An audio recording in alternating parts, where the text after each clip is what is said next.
Well, a very good morning and thank you for joining us in this episode of the topical discussion. A very interesting conversation unfolding about the new trajectory of politics. As the Bazukuru now stand up to the status quo, the big question that remains unanswered is whether government is taking heed or counting what is at stake. We are joined this morning by the line minister who is in charge of the Youth and Children Affairs, Honorable Balaam Barugahara Atenyi. Atenyi, good to have you and a very good morning. You never told them that I'm the Minister of Majority.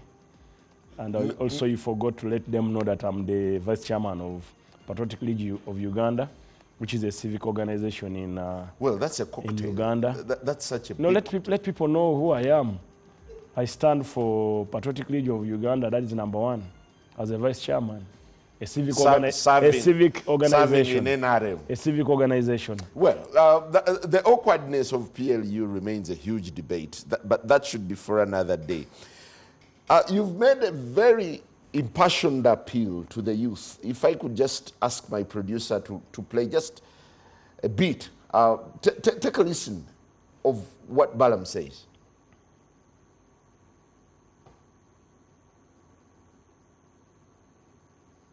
Well, as it is being processed, on your socials, you've gone around asking the youth not to participate in what they had billed as peaceful protests.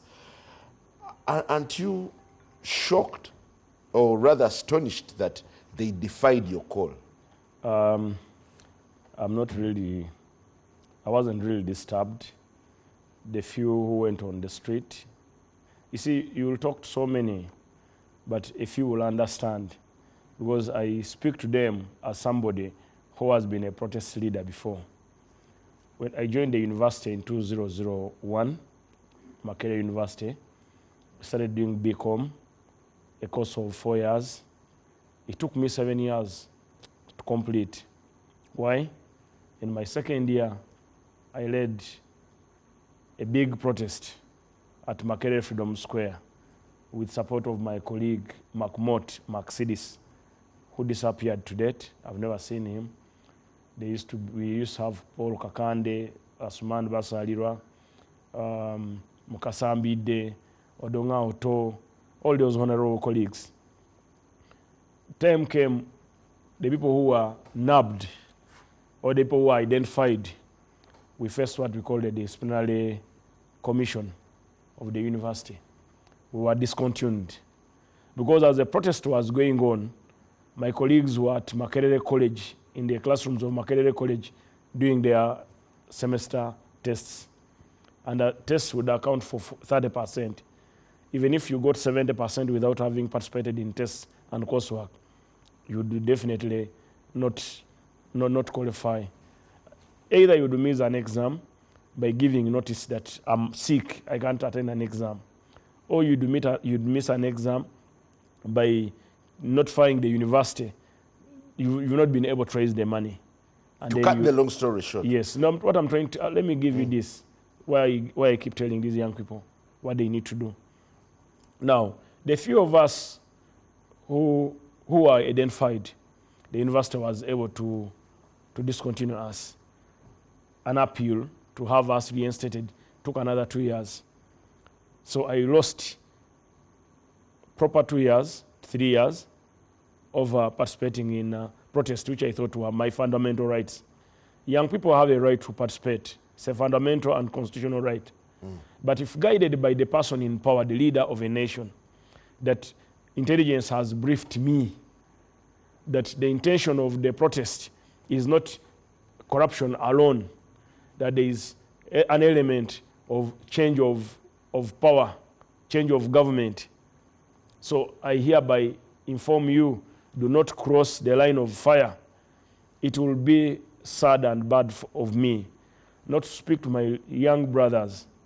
Those young brothers, some of them look up to me.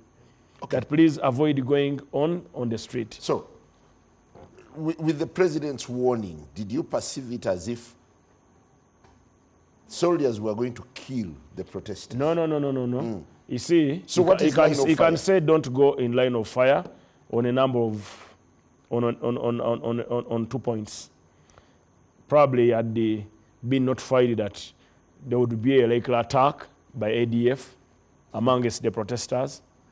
Probably he had been notified that wrong elements like the copy and paste of Nairobi were getting involved, to take that chance to come and ban and disorganize public order, disorganize business along the road.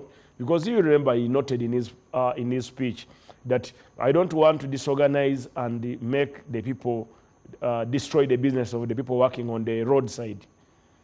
We should now work as a nation to eliminate people working on the roadside so that people in future can have their fundamental right. However, you can protest in a number of ways.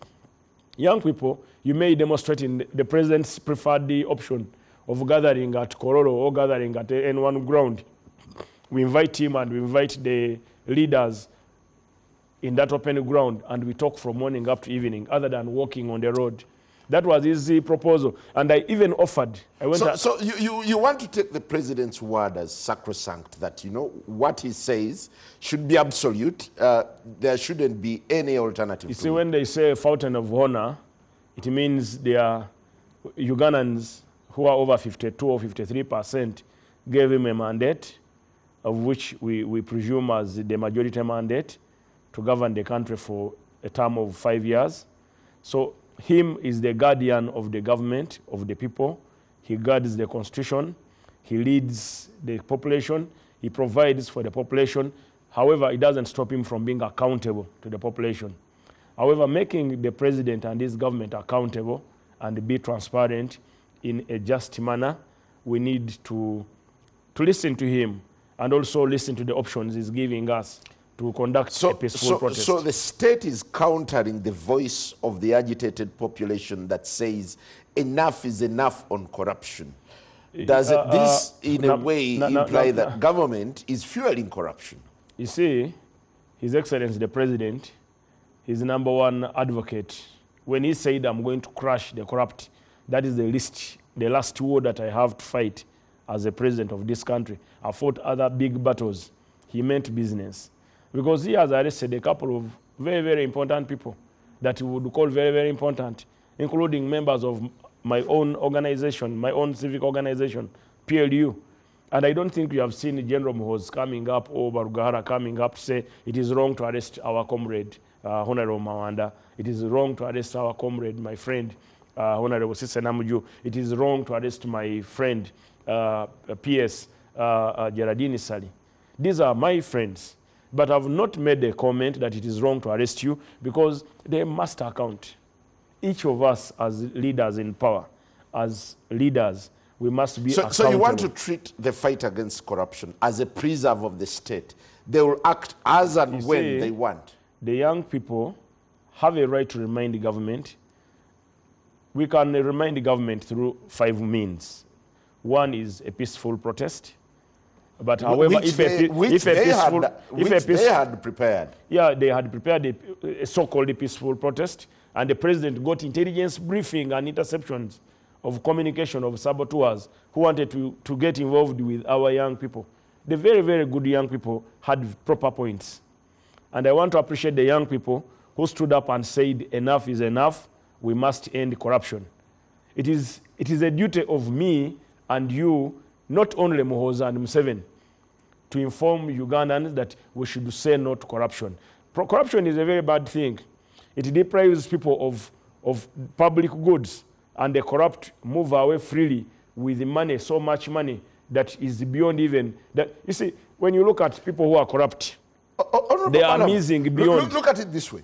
Youth who just wrote placards and wanted to march to Parliament to present a petition were greeted with a lot of violence from the forces. What does that mean? I will apologize to the young people who are mismanaged and mishandled. But however, I remember before they went on the street, I had 2 talk shows, one on the national broadcaster, another on another station, and also on my social media handle, informing young people, let us be calm. We can have all these placards displayed in a place where everyone has been checked. other than risking our lives. You know, the young people of Uganda, they are the leaders of tomorrow and today. So we need to preserve them. We need to protect their safety. And also we need to protect the business people operating along the routes they are requested to march on. So when you agree to the option of mobilizing and we seek Kololo, I will seek Kololo for you. The president offered it. I should seek Kololo and they give us Kololo one day. We fill Kololo, we get placards, we get billboards, we get loudspeakers. I'll provide you with the speakers. I'll give you the loudspeakers free of charge. Government doesn't have to spend any cent because I want people's voices to be heard everywhere. And I know my brother Keen will avail us NBS and Sanyuka and all these media houses. Okay. Isn't it an exaggerated sense of political importance that you determine when people should strike or protest, where they should go? You see, so what they prefer is wrong. What you prefer is right. The number one role of police is protect people and their property. The cardinal aim is protect people and the property. Here, police is protecting the young people from getting dangers on the street upon receiving. While injuring them. Injuring them. You see, that is why I say that we deserve an apology. However, young people also, you need to respect people in power. Whenever they give you guidance, please don't do this. You may follow. And then we have another option. I believe in petitions. I told them, let's have a petition. Let's have a structure. Who are the leaders? You see, this was it's a revolution of its kind. It's a fight of its own, where the leaders are purely unknown. The few that were known were invited at the police headquarters, and the police chiefs spoke to them, and these young people said, we are not going to take part. And they went back to their hostels. Now, these are the ones who jumped on. You see, you remember towards the protest, a day before the protest, there are people who normally use red color. They all started, they wanted to own what they didn't even start. You see, the fight is corruption, but then themselves, they cannot claim they are fighting corruption when their government chief whip, their leader of opposition, signs for 7 days and he accounts for only 1 day or 2 days. Like you travel to Nairobi for 5 days, you only stay in Nairobi 1 day, but Parliament has given you 5 days. And then you wake up in the morning and tell us that you're fighting corruption. So the corruption should be, let's not accuse those ones who are in government. We should accuse even those ones who are leading us in our own political parties. But the most important thing to young people, the most important message, Simon, you have children who have reached secondary. Would you feel nice if your child used her right? I know that one of your daughters, she's a very, very brilliant girl. She comes on the street and says, Daddy, enough is enough. You are drinking too much. You are not using the money properly to buy us the essential, the basic needs. So I'm going to stand at the gate and demonstrate up to midnight. Then you tell her, my daughter, when you stand at the gate, wrong elements will find you at the gate. They may kidnap you. They may harm you. They may stone you. So let me protect you inside. In whose interest is the state, the state coming out ruthlessly to mute or to scuttle the voices that are speaking against corruption? You see, the most important thing, Simon, government is not muting the voices that are speaking against corruption. The president has given us a private line dedicated to corruption. Simon, if you have any corruption-related doza, give it to me now. The president will receive it in the next 20 minutes. I will go with you. In 20 minutes, he will have it. That's laughable, isn't it? I've told you. These are facts. He's now, by the way, is the one corruption. He said he has now 3 wars to fight. Poverty, eliminating poverty among young people, corruption. But corruption has so many forms: bribery, impunity, where the most powerful ones are stealing government money and nobody touches them, or they are using the same money they are stealing to influence those ones who should be arresting them or who should be investigating them. So corruption is breeding new corruption. So the president says, let us tackle all the lines. If a corruption agency is participating, if the Inspectorate of Government is participating, if everybody is participating, I've given you, this is the line. This is the only person that will receive those documents. Don't send them to any other person. Okay. I'm going to act. Okay. You agreed initially that the agitation of the youth is right. It's a fundamental right. It is right. Fundamental right. Let- But we should not use let our them- fundamental right. We should not use our fundamental right to Okay. to cause danger to ourselves as young people, or to cause danger to our young sisters and brothers. Honorable Balam, do you understand what a peaceful protest means? You see, peaceful protest may lead to escalation. There are many times when we would have a peaceful protest. You intend that we shall move from State Square to Parliament. But as you move on, With security, guided by as security. you move on, security cannot guide 500,000 people moving on the street, and there is no street that can accommodate 500 people. That will mean we shall So have, that's an indictment of our security. We shall That have, security. we shall have spillovers. So that is how the wrong elements would enter and penetrate. It will really look funny and bad. You saw the instances in Nairobi where peaceful young people entered the parliament, vandalized the canteen, ate even raw rice. Raw rice, how do you eat raw rice?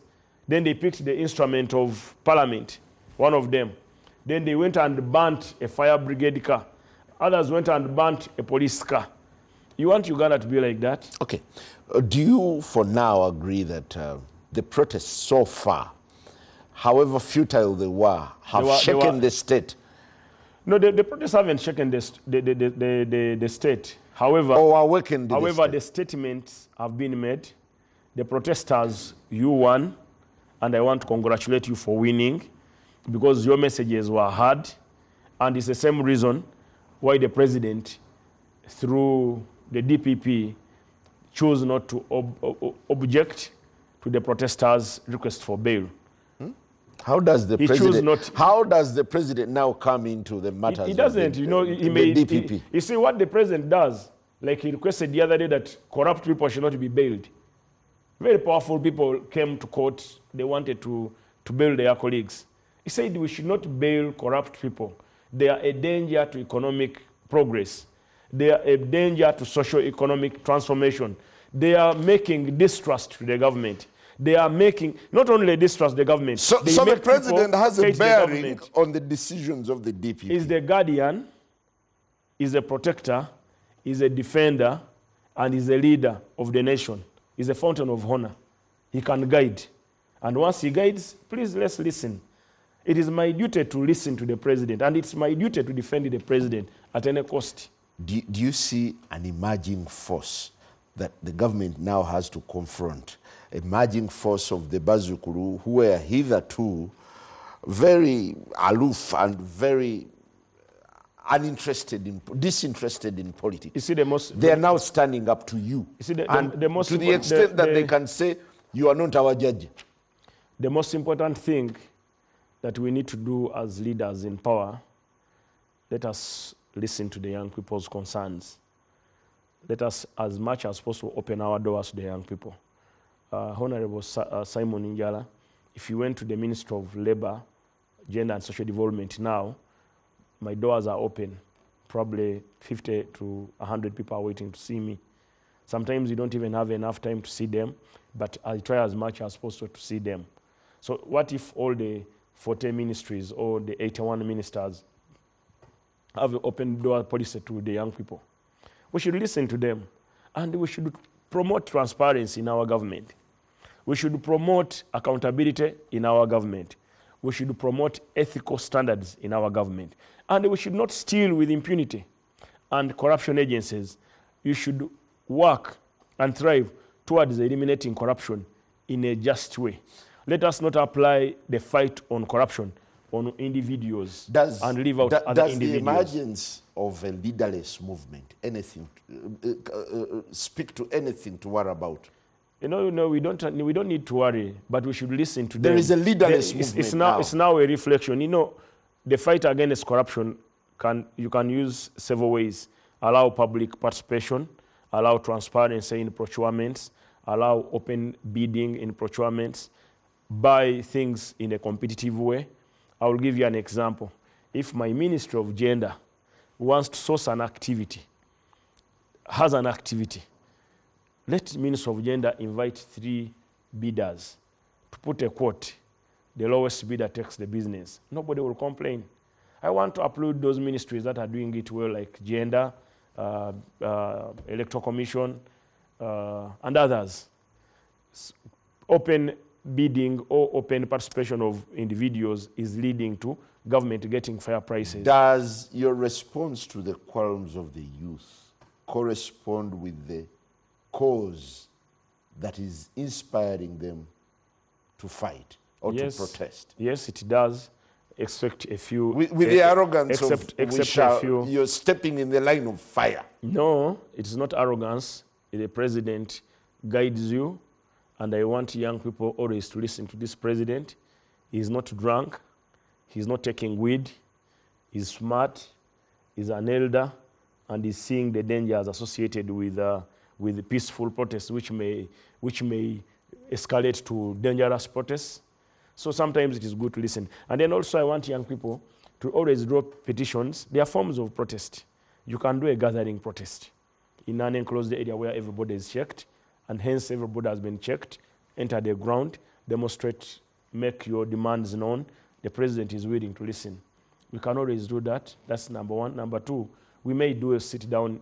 We may decide not to talk in public. We may decide to have one day of keeping quiet. Imagine you go to university and nobody is talking. A lecturer comes, good morning, class. Nobody responds. That is another form of demonstration. We may demonstrate by still using social media.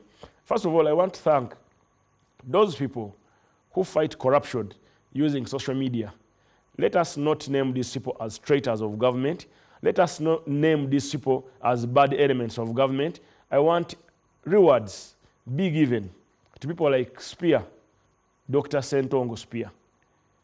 Sometimes he makes cartoons of us. He has made several cartoons of me, but he's trying to tell me that somebody is putting porridge in my head. But for your information, Spear, I'm a 465th leading taxpayer in Uganda. So, however, there are those images you do of people, and they reflect them. And they reflect them. Not you. Not me. You know, when you do my head that someone is pouring porridge in me, that is very wrong, because I'm not that. Njala knows how smart I am. Njala knows how smart I am. But you see, when you come out with the facts of thieves and you put them online, we should not say you are chipingamiz. Actually, we should reward the people who bring facts, not blackmailers. We should reward such people who come up with facts. And also we should use their line. You see, I remember there's a time when the Weekly Observer and Uganda Confidential of Sezi Cheye used to bring out stories, and the Muno, they would bring out stories and they would be real facts. Is the Bazukulu movement stoppable, in your opinion? We can work with them. They are ready to engage. They are ready to face off. You see, the most important thing, just like I want to tell you, the president loves Bazukulu. If you like him as your judge, well. If you don't like him, no problem. They are saying he's not their judge. Yeah, it's okay. You find your judge. I have my grandfather, Daudi Keundia, he was laid to rest in Chijura in early 1995, 96, 93. Yes? So he was laid to rest there. I never had a chance to sit with him. Here there is another man who's making 8 years in September, who chose to be my grandfather or my father. I appreciate his handling. Is mentoring me into a good leader, because who would know that Balaam would be even a minister, from Bivulu to a minister? So this man who gives everybody a chance, Right Honorable Prime Minister Nabanja, Right Honorable Nabanja was a resident district commissioner. You remember? From there he became a minister of state for one term. She's a prime minister and she's moving mountains. She's participating in the mobilization of socio-economic transformation. So the president would have chosen the people he went to the bush with, like Honorable Bright Ramirama or Honorable Jim Mwez, but he picked some Munyoro villager from Kakumiro and entrusts the Munyoro villager to head the government business. So this is a president who believes in empowering and grooming and mentoring.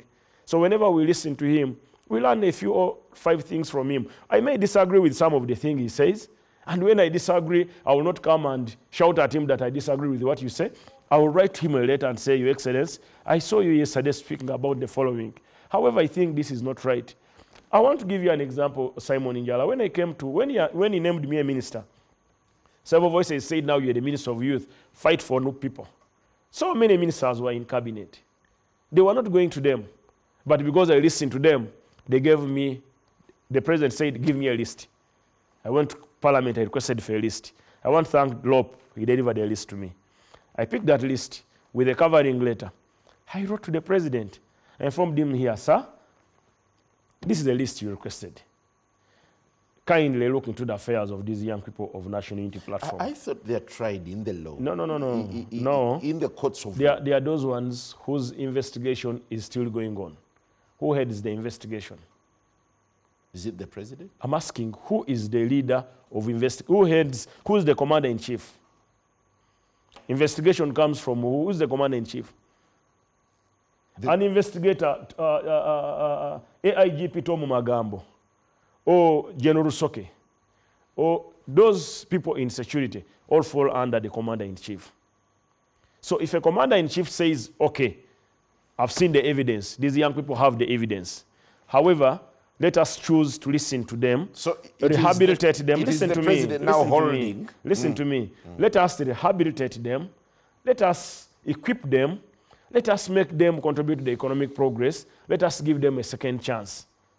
I've seen your evidence, IGP Magambo. The evidence is overwhelming, but let's not prosecute these young people because they have requested for forgiveness. Simon, there's something I'll tell you. The young people, the so-called political prisoners, wrote a letter where each one of them signed. This one I can give you, read. I will give you, and you read. Each one of them signed and said, the president, my name is so-and-so, this is what I did, I'm sorry for what I did. I have that letter. So why aren't they out? No, I'm telling you, they committed crimes. They committed the crimes and they have confirmed in a letter given to me. Why aren't they being convicted? It's what I'm trying to tell you. You see, nowadays, the state no longer wants to commit people without sufficient evidence. But you say they committed crimes. Evidence. No, you say they committed. They committed crimes. And 4 years down the road, they have never been convicted. That is now why we need to be tolerant. That is how we need to be polite when communicating to the people in power. The person in power may choose otherwise. The person in power may investigate you for another 5 years. So that is why I appeal to young people. When we make mistakes, let's say we are sorry. And when we say we are sorry, it doesn't mean we are weak. Honorable Balam, do you imagine that the protesting youth are testing the wrath of the state? It is unfortunate that they are, those who are. But there are those ones who listened. Well, we'll take a very short break, and when we return, we'll be talking about the protest and asking whether government needs to heed the call and engage better. Good morning.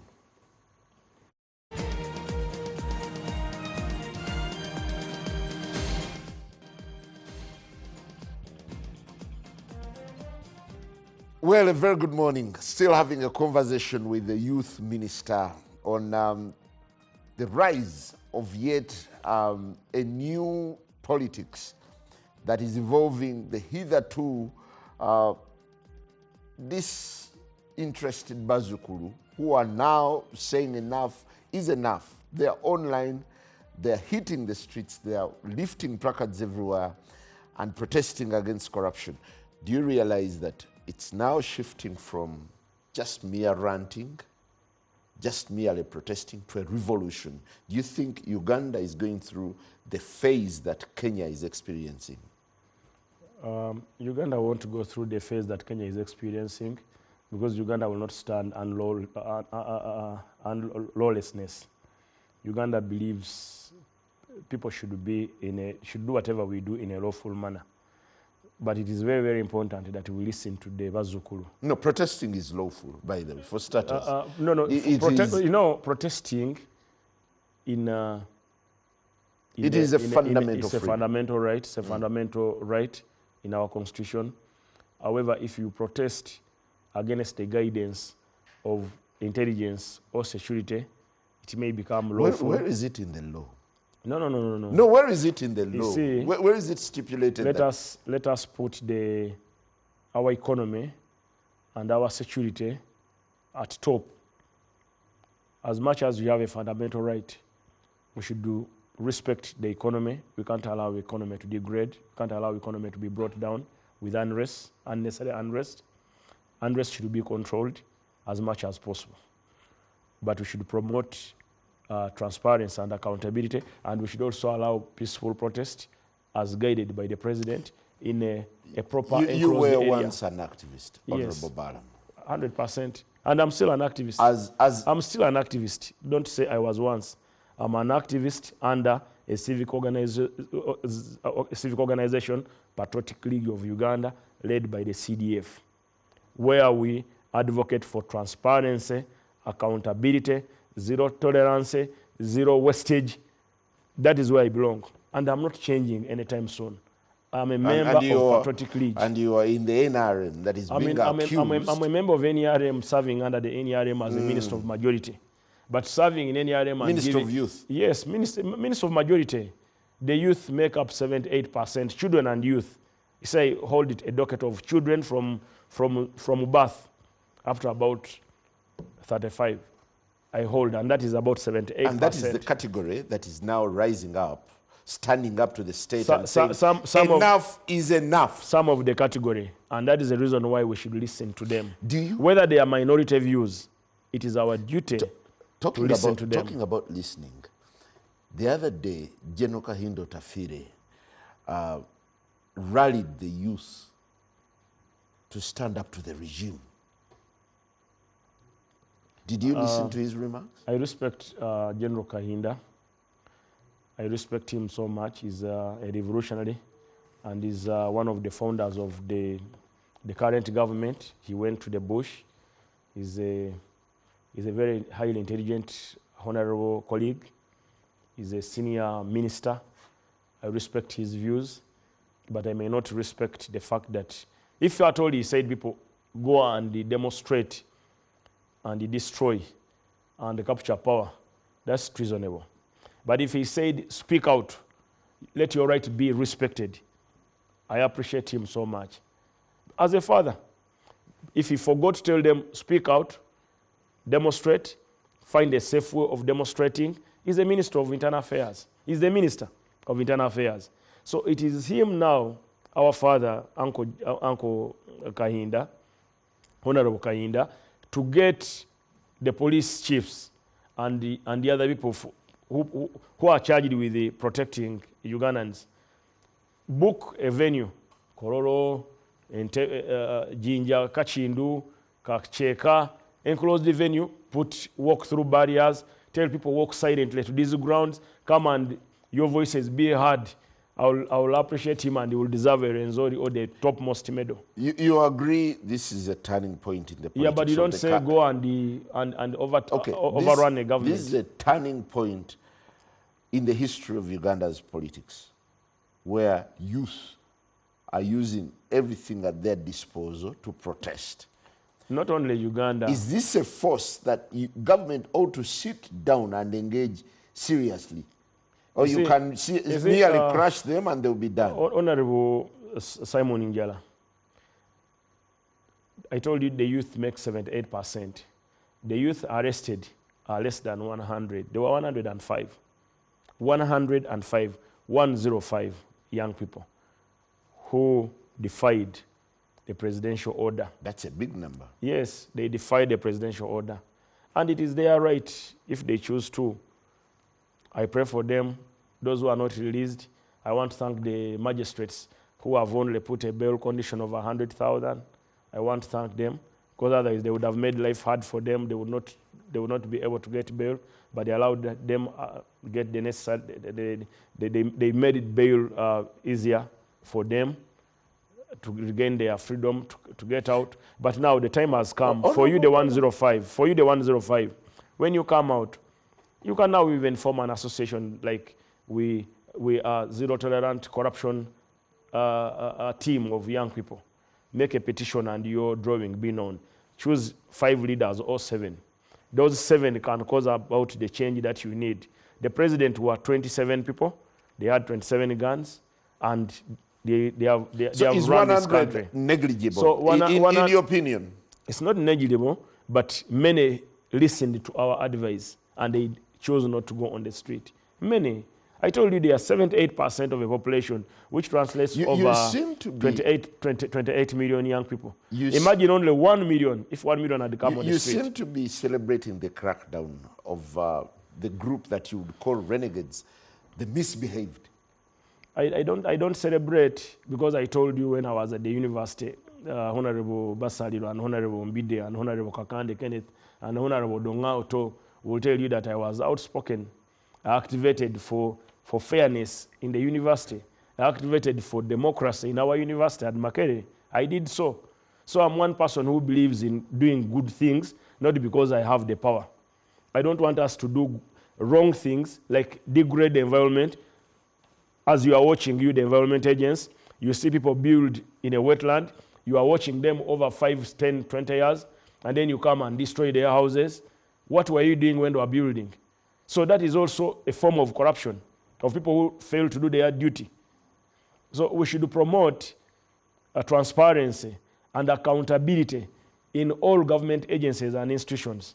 We should not, at the end, suppress or call people who have done without of knowledge, the ignorant people who are doing things in a wrong way, and you watch them after 5 years or 7 years, you come and punish them. Okay. We should actually be charged, the people who are running that agency. You're amplifying the notion that Uganda is more of a totalitarian state where everything now rests with the president. It is not totalitarian. The youth were arrested for defying the presidential order, the presidential directive. Some public officers.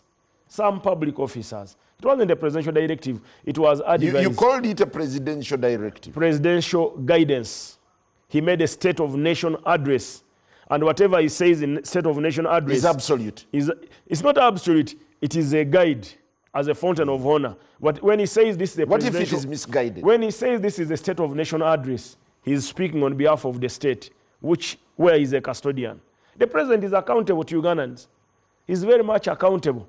And it is his duty to protect Ugandans. What if the 105 landed in a landmine or terrorists engaged them and eliminated them? You know what would happen?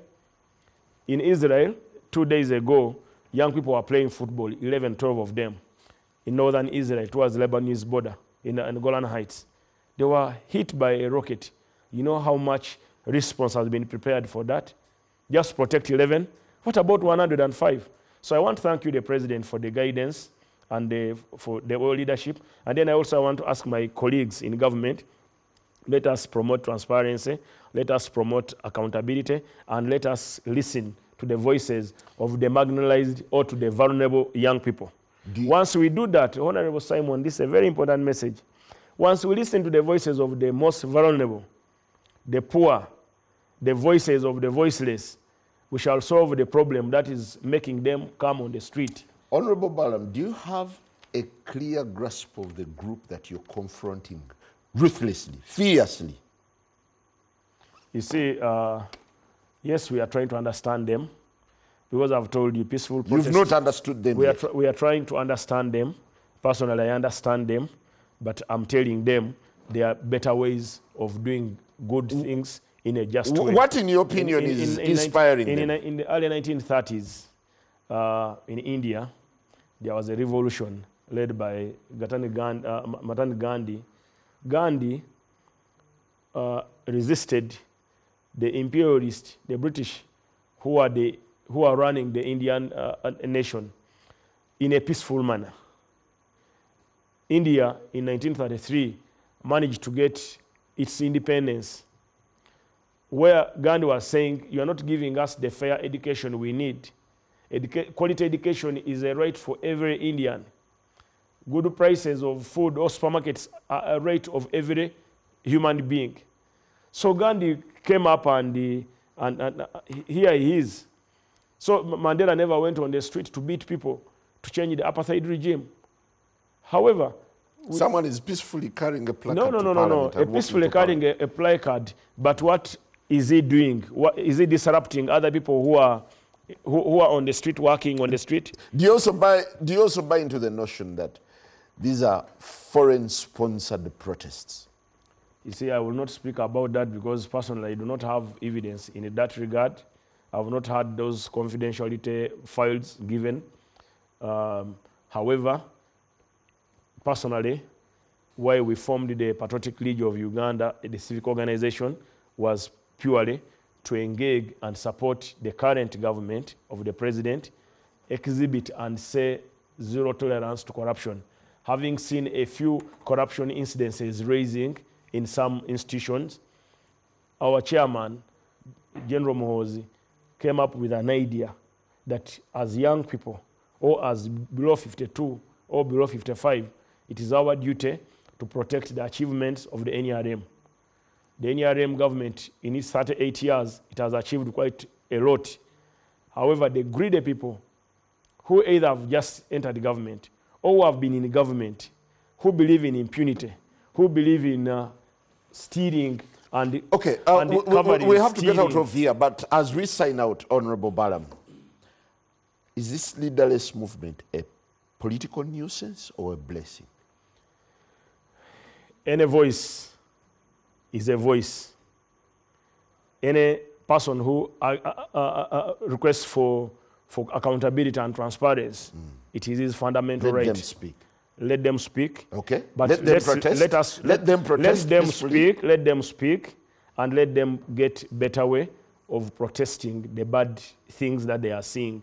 And as the leaders, let us listen to them. Let us guide them. Let us implement what they are telling us. Let us act in respect of the Constitution, and let us safeguard them.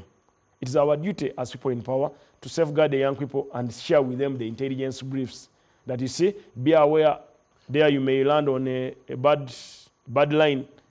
That is a 3-phase, don't touch. However, let your voice be heard. Let us focus on social media. Let us seek open spaces where people can, where security will check us and we go and talk the whole day. And for those corruption agencies, please be straight. Investigate fairly. Investigate all corrupt. Should be investigated and persecuted. Let us not only persecute a few and leave out others. The President, I want to thank you for what you are doing as of now, but we can still do more. It is the civil society, the journalists, the media, the NGO, we need to get out of the here. NGOs, together we can fight this bad disease. Honorable Balam Barugahara, State Minister for Youth. He prefers to call himself the State Minister for Majority. I'm the State Minister of Majority. Well, thank you for coming in to share your opinion about the state of affairs in the country. The big question remains, what is at stake as the Bazukuru now stand up to the status quo? Well, we'll connect straight to Joshua Kagoro, who is tracking the progress of Emyooga around the country, and today is around Kasubi to share some of the success stories. Good morning, Joshua. Take it up. A very good morning, Simon Kagwanjala. Good morning to everyone watching The Morning Breeze. I'm coming to you live from Kasubi Zone, Kasubi Parish, Kawala Zone, and it is yet another day of spreading the Emyooga gospel. We get to visit different people, beneficiaries, and get to understand whether they have benefited from this program or not. But also we dig deep to understand the effectiveness of the wealth creation initiative as rolled out in 2019. Those are 5 years later. Here is the showroom of the Kasubi Parish Carpenters Emyooga Circle. I need to get to talk to these people, get to understand how has this program helped them. Has it scaled up their businesses, but have they gotten some money in their pocket? And joining me is their secretary to get to talk to us and tell our viewers what it is and what it has meant in their lives. You're live on NBS. Tell us, give us your names and what you do here. Alfred Olupot are my names. I take this time to thank President Kaguta Yoweri Museveni Ruhabura for the program of Emyooga. We received money in 2021 as a circle of Kasubi Parish Carpenters, Emyooga. We had a problem of machines. Our problem of machines, we bought machines because we received 30 million, we withdrew 25 million, we are able to buy machines that we had a problem with. Before, we used to carry our wood to Waise, transport them, expenses were too big. But through this initiative of a Myoga program, we are able to smoothen our work and do our work fast and deliver to our clients very fast through using the money that was given to us from the government programs. How much money were you given? How much have you been able to save, plus the loan portfolio? Good. We received a grant of 30 million, and at the moment our savings are 39,420,000, and the loan portfolio, the net loan, we have a sum of 72,660,000. One of the challenges SACCOs face is loan recovery. Members take money, but it becomes hard to return this money for the SACCO to use it. How is it in this SACCO? Our SACCO, our members from different associations, they've been positively responsive in a way that when they come, before they take the money, we teach them, we train them. Why taking the money? We try to train them and educate them, and also advise them.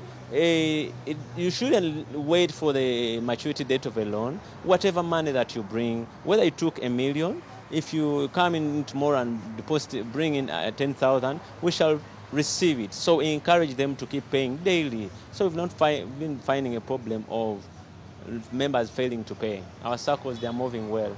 Thank you so much for sparing your precious time to talk to us. Simon, to get a better picture of the performance scorecard, you need to talk to different people, get to understand what is coming from them. Nyabo oli live ku NBS tubulire SACCO eno biki byekuyambe gwe ng'omuntu ne family yo.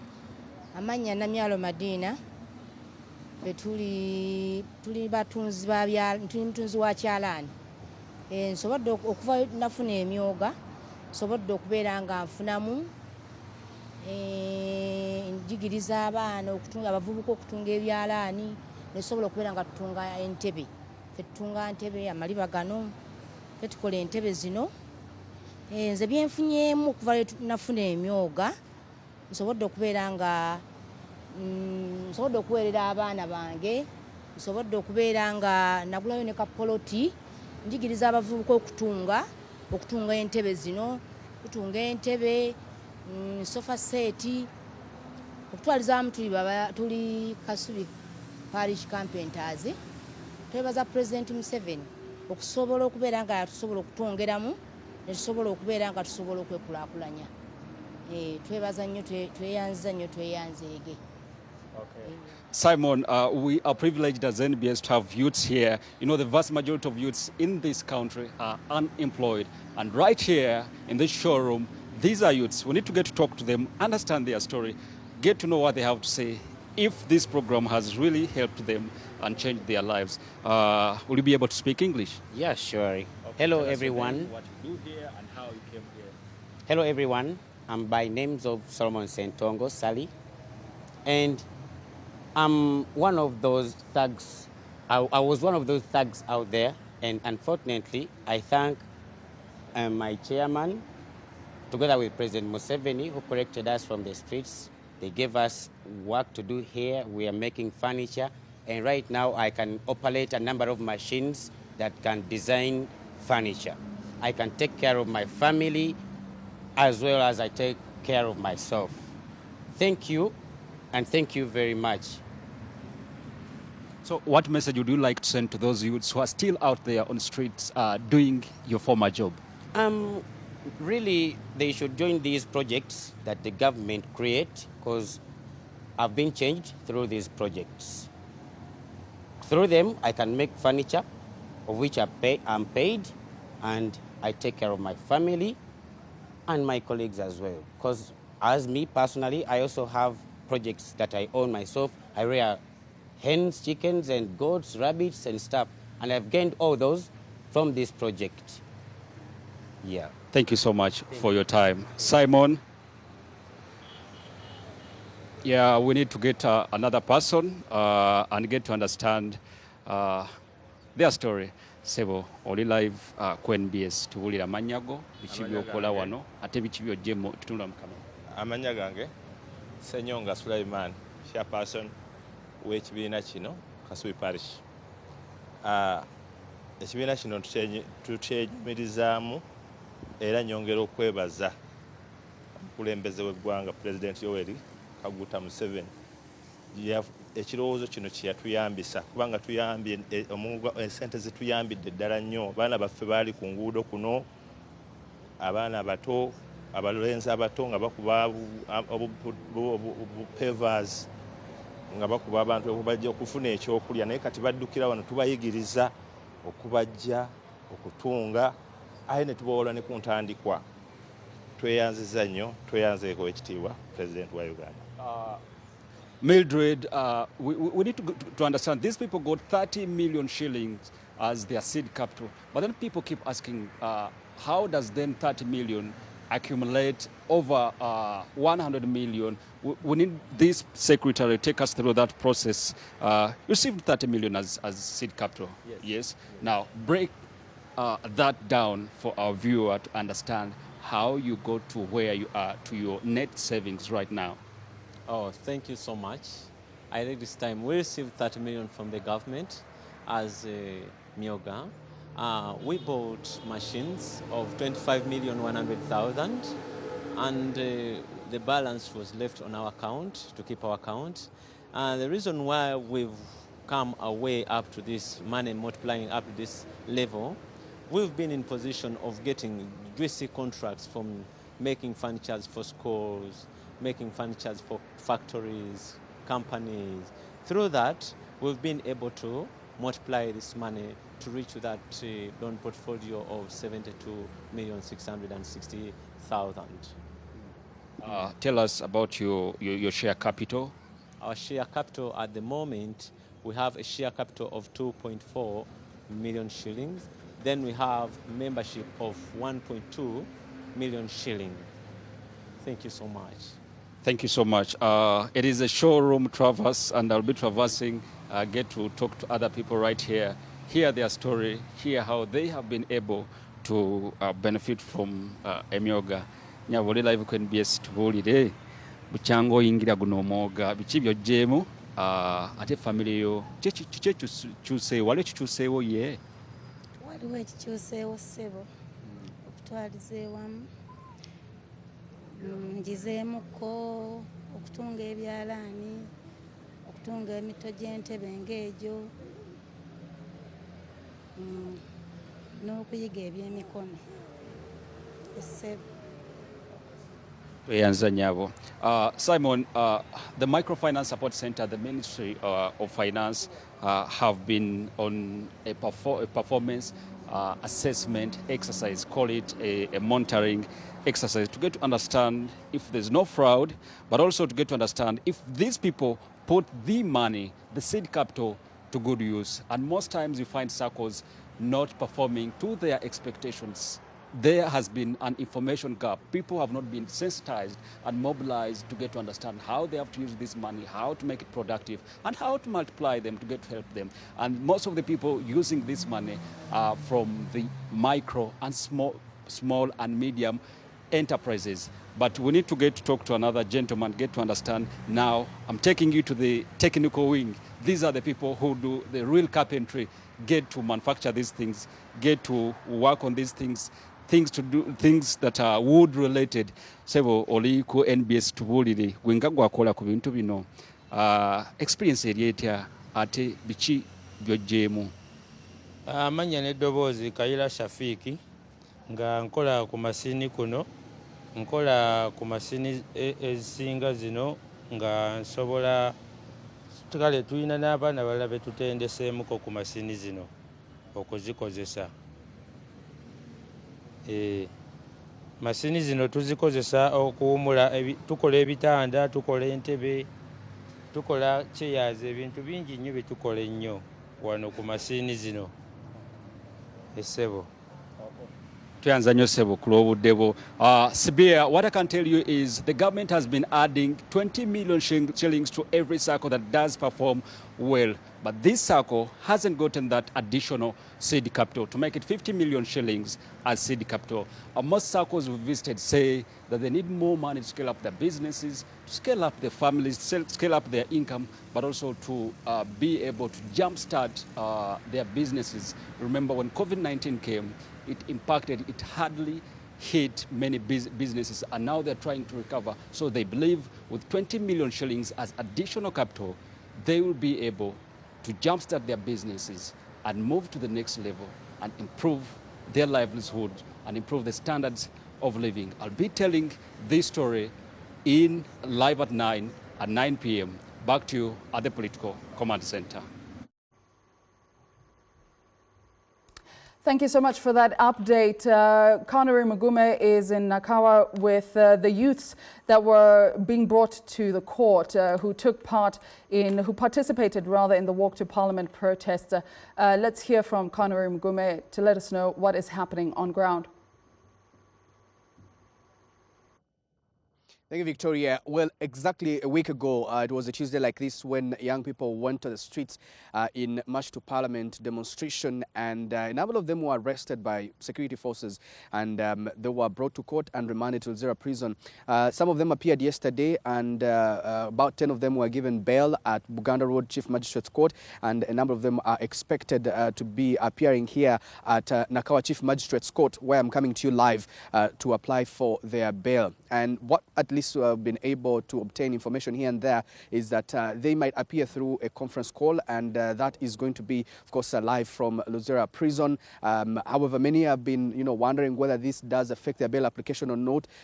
Physical appearance or online application, really, that does not affect their bail application, but we'll see how that goes. A number of people have already turned up, like you can see in my background, to support and make sure that at least they have all, that is required if there's any of them that is going to stand surety for them. Of course, we also saw some of them being given bail application here at Nakawa and others at Buganda Road. That did give some sigh of relief. We do expect also a number of them today to apply for their bail. Yesterday we saw at Buganda Road Chief Magistrate Court that the lead Uganda Law Society President Bernard Owondo, who also did participate in the bail application for Maseruka, who is the former guild president, who also did appear yesterday. We expect a number of them here to apply for bail. Really determined by a number of reasons, but we do expect at least a sigh of relief at the end of the day as we do camp here. A number of them have come here to show solidarity and to stand in support with them, to show that they are not alone as the March to Parliament movement does continue online, as a number of them were also even arrested on Sunday. I know of a lady who was arrested on Sunday as she did hold a placard in the middle of a church. She was taken to police cells and later brought to court, but she was later yesterday given bail, non-cash bail, or rather with no cash at all. So we're waiting to see how the day unfolds. This, of course, some of the people do expected here include Pfizer Fabs, who did participate and was arrested. That is in the basement of Oasis Mall. Do expect people to be also part of the people who will be applying for bail, and among others. So let's see how the day unfolds. We'll bring you updates as they do unfold here at the Nakawa Chief Magistrate Court in Kampala. Thank you, Connery. That's Connery Mugume, who is in Nakawa, seeing what is happening on the ground for the protesters that have been brought to court. Moving along to our breakfast meeting today, we are going to have quite an important conversation, or rather an important initiative in the Basongora community that aims to break the cycle of poverty through education. Now, many communities, including the Basongora, face big challenges when it comes to accessing education. Here to discuss the initiative is Mr. Rutakumwa, the chairman of the Basongora Leadership Committee. He will tell us more about the Basongora Community Scholarship Scheme, which provides financial help and mentorship to deserving students, offering hope for the future. Welcome, sir. Thank you very much. Thank you so much for joining us today. I want to start off the conversation in finding out who are the Basongora. Can you share the insights of the community? What are they like, and what is the history and perhaps even the cultural background for those who do not know? Wow, that calls for quite a detailed presentation of who we are. But I'll try to be as brief as possible. The Basongora are, first of all, one of Uganda's indigenous ethnic groups that are native to Kasese district. But I will also add some historical perspective, which is that the Basongora used to occupy large swathes of land that stretched far and wide, actually, back in the day to parts of present-day DRC and the Rubirizi district. The Basongora typically, or rather by preoccupation, traditionally and today, cattle-keeping groups. And we still basically base our livelihoods on cattle keeping. Yeah. Yes. How about you tell us a little more about the context in which the community scholarship scheme itself came about? How did it come to this idea and to its implementation? Right. So let me start this way on a more general note that. Minorities and ethnic minorities, more specifically, the world over, encounter significant systemic barriers that undermine their access to critical and sometimes life-changing opportunities and services, including employment, healthcare, health services, social services, and most pertinently, education.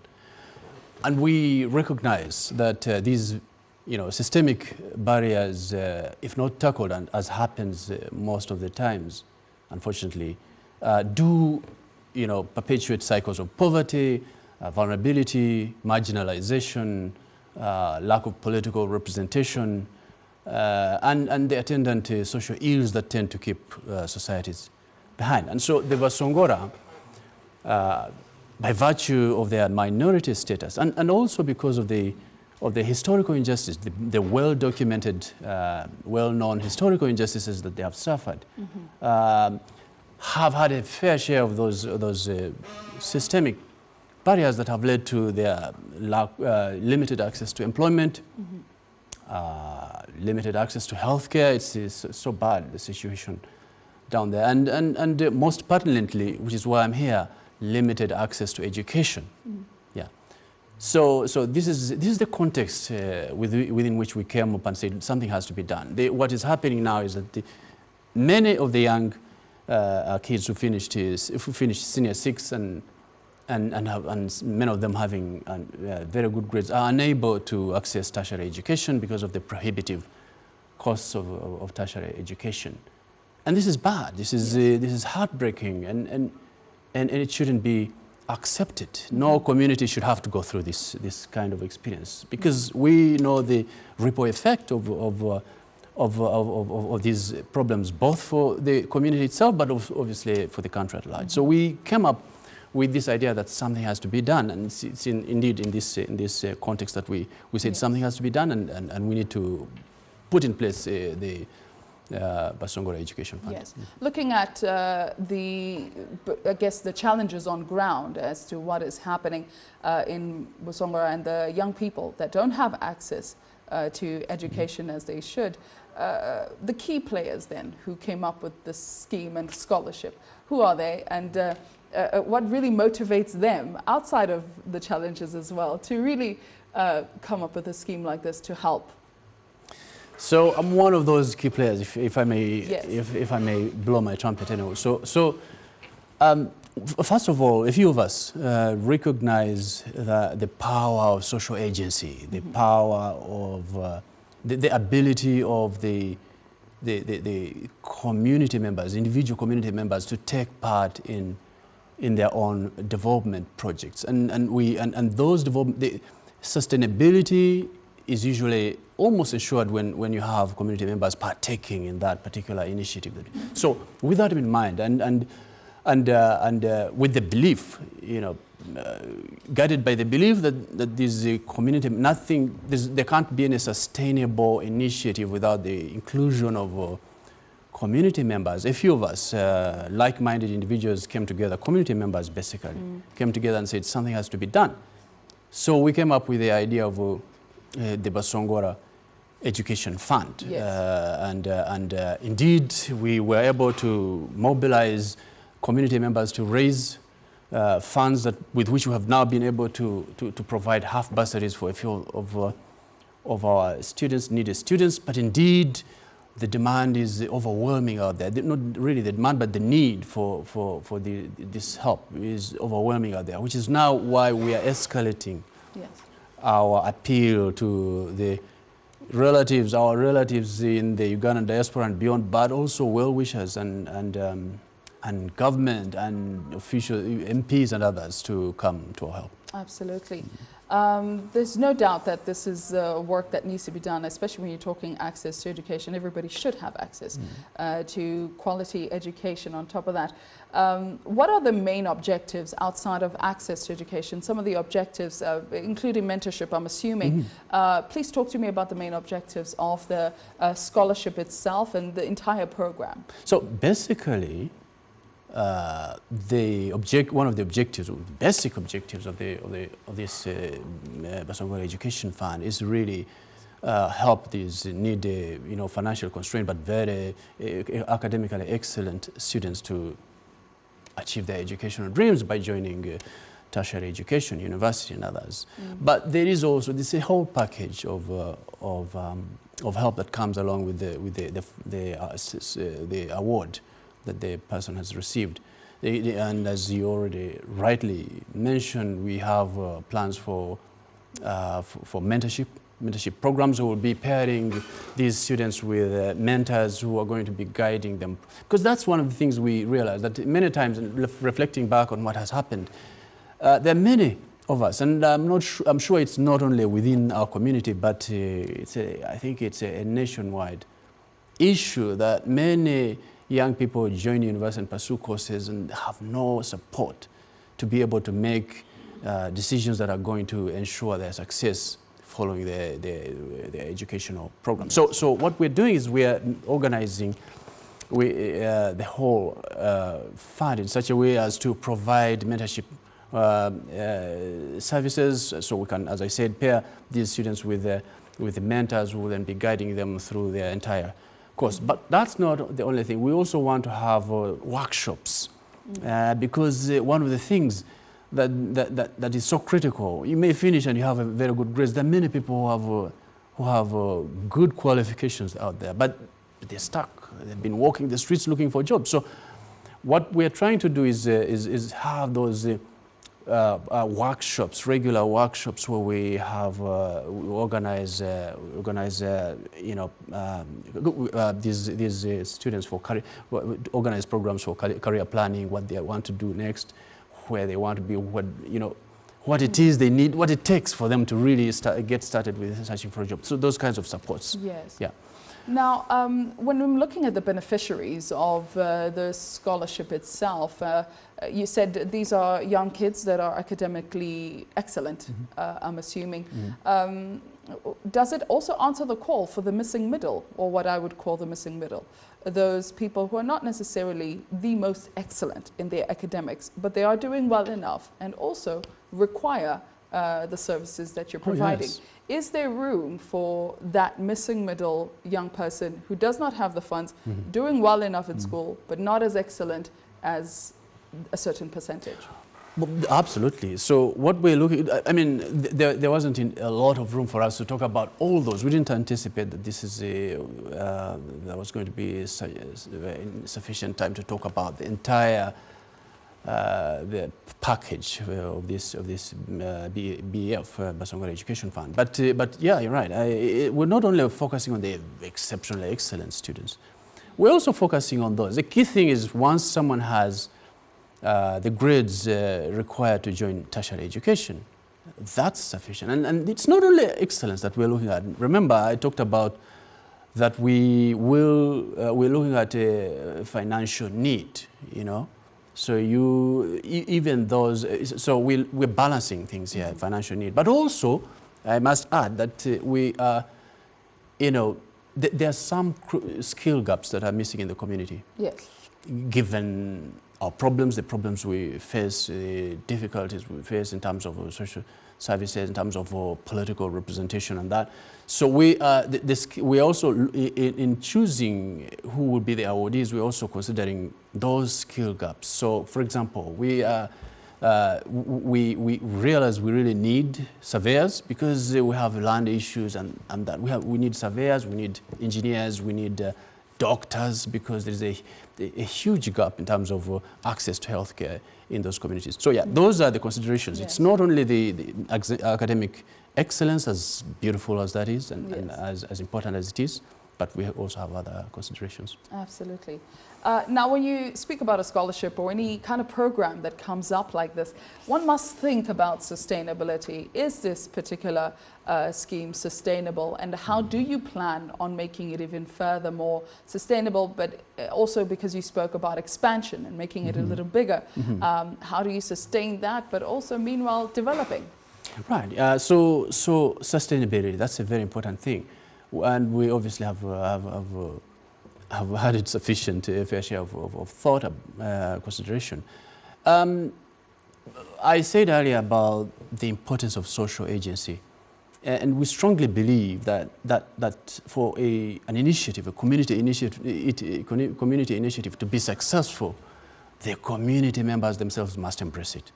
And this is what drove the initial effort, which, as I said earlier, we was able to yield some fairly good amount of money with which we have been able to support, to provide support that is currently going on. So yes, we believe that the power of social agency, where individuals now realize their own worth, they realize their own ability to contribute to their own development. So in terms of sustainability, we dream of a time when we will have done sufficient, probably near sufficient mobilization of the community members to contribute. However poor many are, we believe that even with small monies as little as 10,000 per month from a family member would make a huge difference. And just giving that as an example. Yes. So sustainability is really predicated on community members, primarily really, predicated on community members buying into this whole idea. And we think we're on the right track. But secondly, we also want to do some regular fundraising in the meantime. Regular fundraising, but also doing partnerships with the universities, maybe even having deals, if possible, with some of the universities for bursaries and that.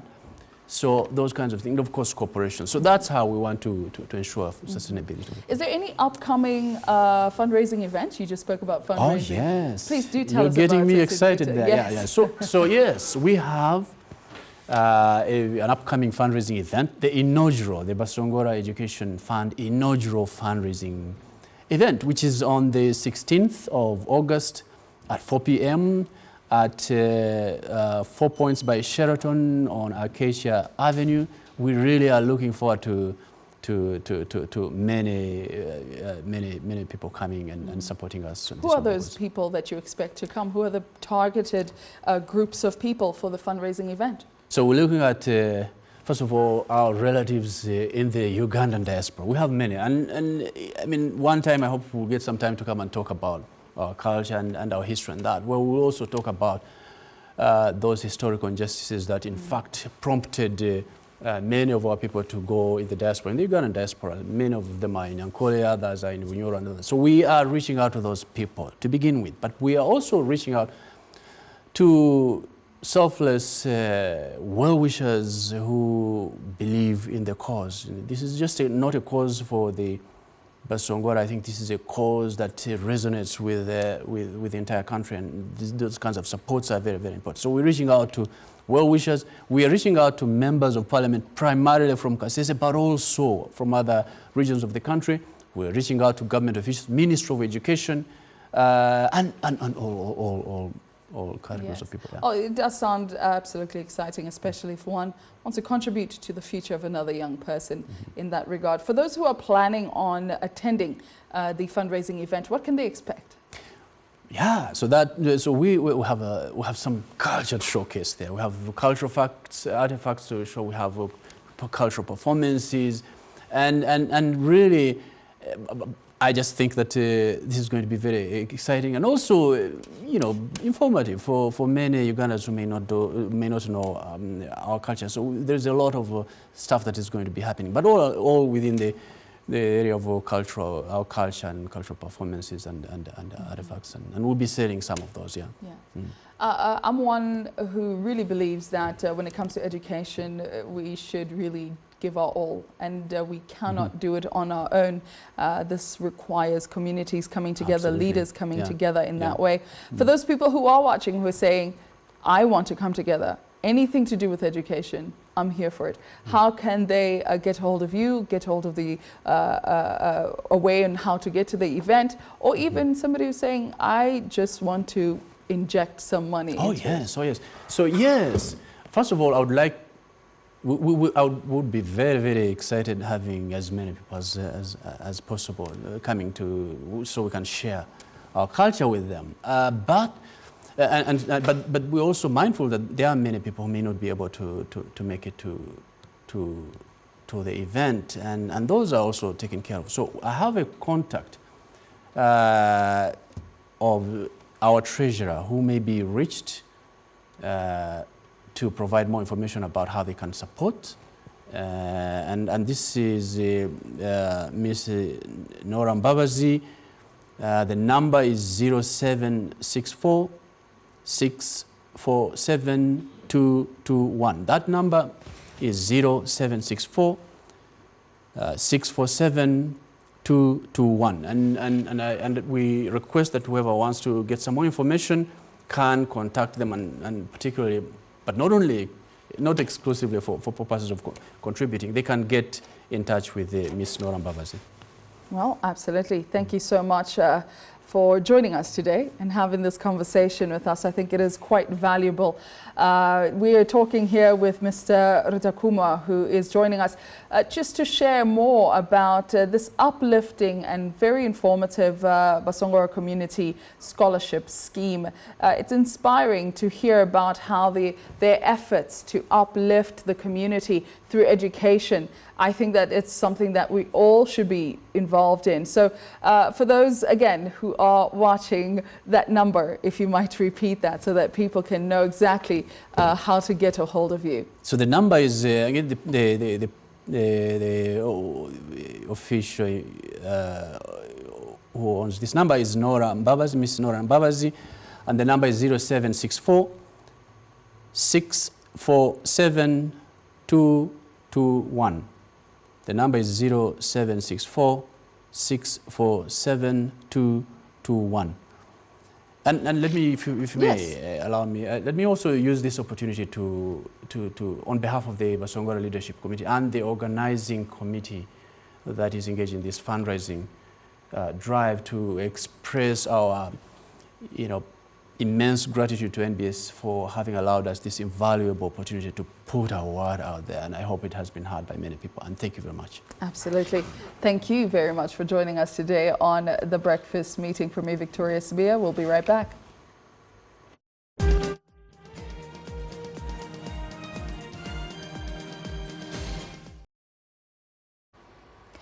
We're keeping on with what's going on at the Nakawa court with Connery Mugume, who's going to tell us a little bit more about what is happening with the proceedings right now.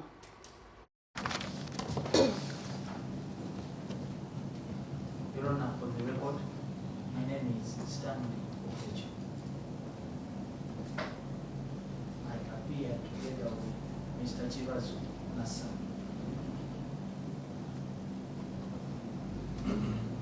Your Honor, I represent A2. I am from Young Advocates.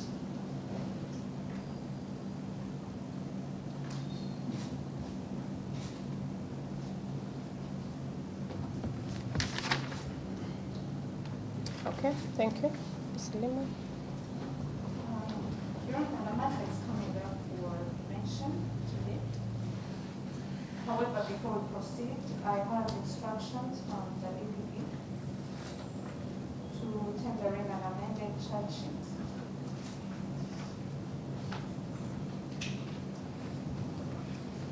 Under section 132(1)B of the NCA.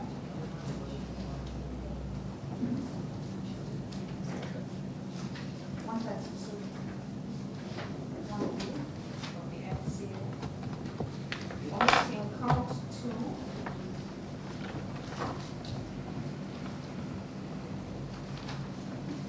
of being idle and disorderly, and maintaining count 1 of common nuisance. Count 1.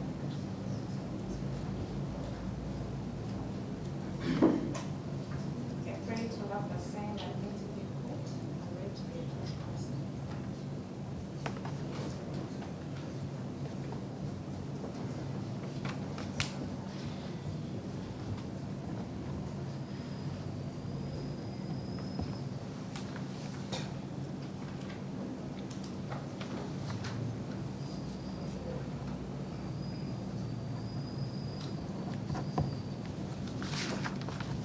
Just a minute.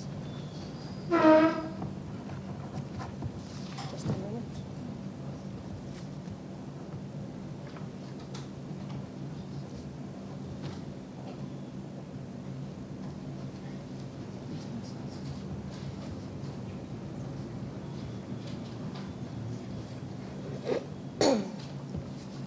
An amended charge sheet dated 23rd July 2024 is admitted.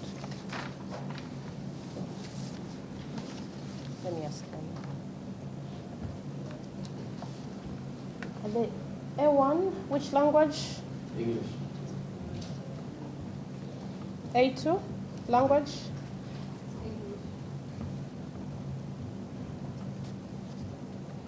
A3? A4? And A5?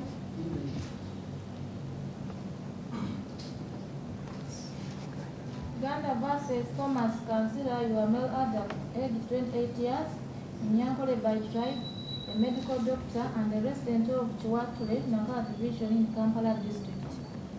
Faiza Salima, you are female adult, age 28 years, Uganda by tribe, a journalist and a resident of Bugolobi in Nakala Division in Kampala district. Olpot Bernard Ewali, you are male adult, age 39 years, Tesot by tribe, a marketer and resident of Shiratauri in Wakiso district. Amala Edgar Barrow, you are male adult, age 25 years, a Samia by tribe, a senior photographer and a resident of Kisasi, Nakala Division in Kampala district. Arja Bumsingzi, you are male adult, age 40 years, a Ugandan and a resident of Chitintale, Nakala Division in Kampala district. Statement of offense. Common nuisance contrary to section 148 of the Penal Code Act Cap 128. Particulars of offense: Thomas Kanzira, Faiza Salima, Olpot Bernard Ewaru, Amala Edgar Barrow, Aljab Msinguz and others still at large on the 23rd day of July 2024 at Oasis Mall on Nakumatt in the Kampala district did an act of gathering together while shouting, "Anita must resign," and littering placards bearing the same words outside Oasis Mall, Nakumatt, thereby causing annoyance, obstruction, or inconvenience to the public in the exercise of common rights. Thomas Kanzira, have you understood? Yes, I have. Is it true or not? Not true. Faiza Salima, have you understood? Yes, I have. Is it true or not? It's not true. Olpot Bernard, have you understood? Yes, I have. Is it true or not? Not true. Amala Edgar, have you understood? Yes. Is it true or not? Not true. Aljab Msingui, have you understood? Yes, I have. Is it true or not? Not true.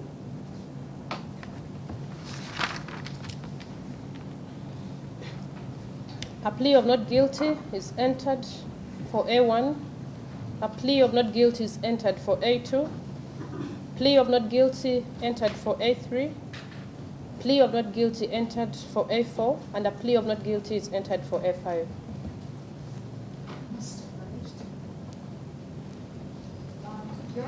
investigations in this matter are still ongoing. I therefore believe that the matter be adjourned to enable the remaining investigations to be concluded and the accused further remanded.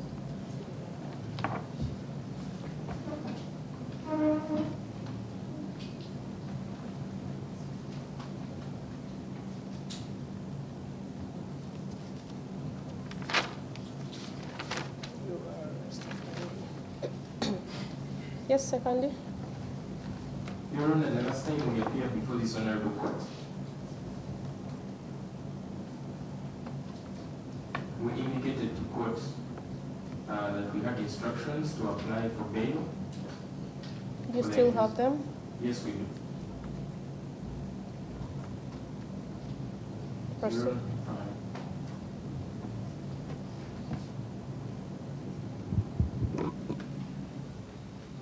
Your Honor, thank you just for stepping forward.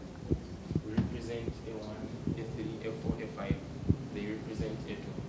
So if I start making my application, I wanted to flow. Do we allow them first present for A2 so that when I get on, I present for all the other accused persons? Applying for A1. Then I see. Do they apply, you respond to A1? No, all at once. I want to have in order. So apply for A1 and let them apply for A2, then proceed with A3. Yeah. Much obliged.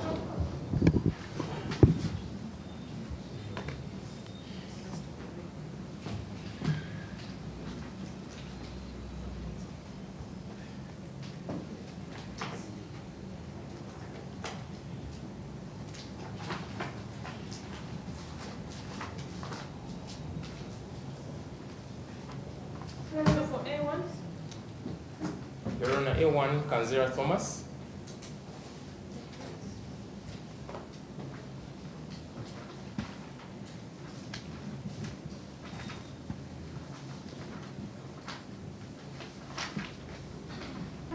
where are the sureties of A1?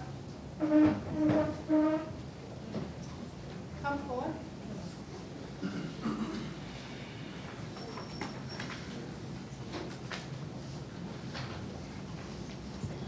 Where are the IDs? The original national IDs.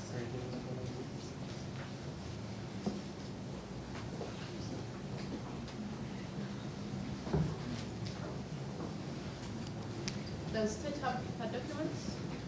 No.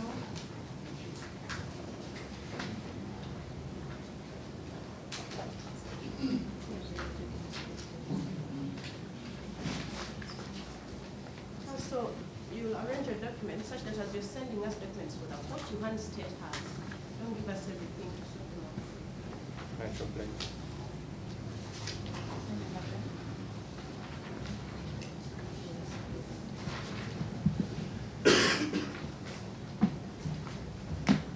How many sureties does A1 have? 3.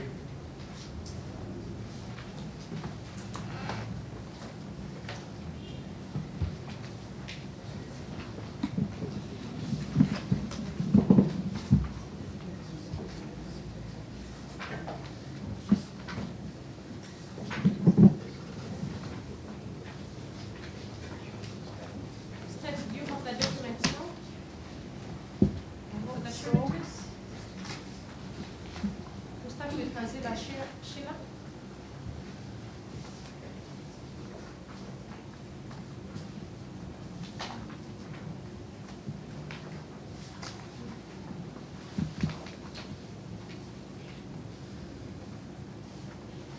Your Worship, Kanzera Sheila is aged 33 years. She's a resident of Namugongo, Janda LC1, Namugongo Division, Kira Municipality, in Wakiso District. Her telephone number is 0779 701 026. She's big sister to the accused person,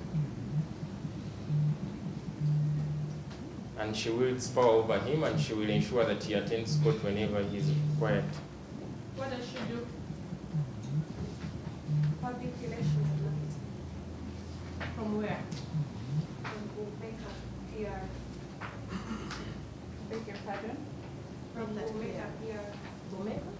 Gumeka. Guhumeka. So are you a PR officer? What's your designation? At Gumeka? Yes. Gumeka. Gumeka. Where is this found? At Parliamentary Avenue.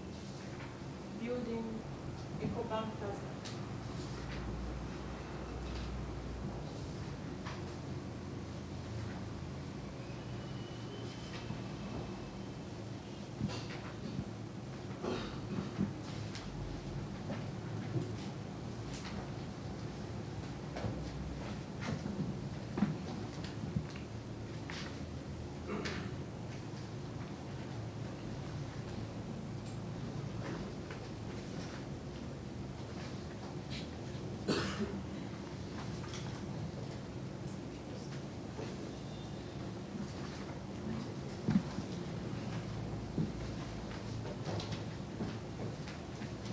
Go on to this Adair. Your Worship, Kanzira Adair is aged 38 years.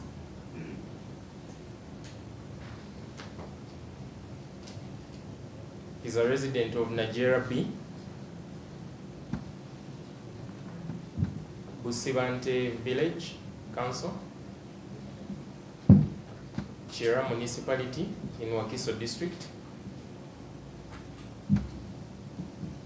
His telephone number is 0772 Don't be too fast. Yes. 0772 122 653. He's an auditor working with MTN Uganda.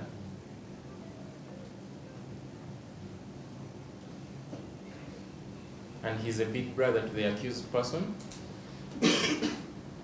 who wields authority over him, and he will ensure that he attends to court whenever he is required.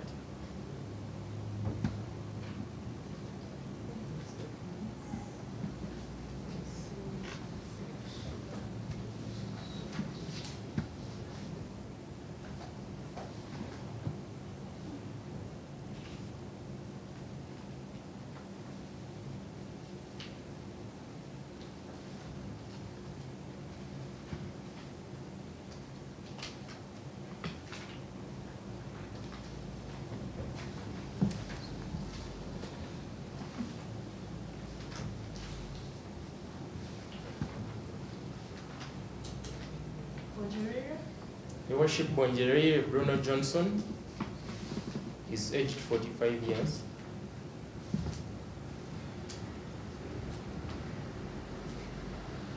He's a resident of Chisota Zone, LC1. You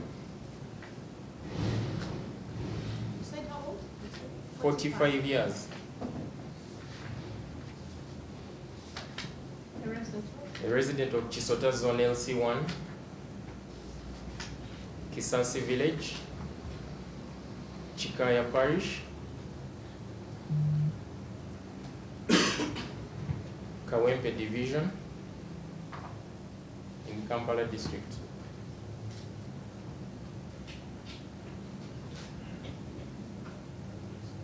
Your Worship, he can be reached on 0782 331 188. He's a customs officer at URA head office in Nakao.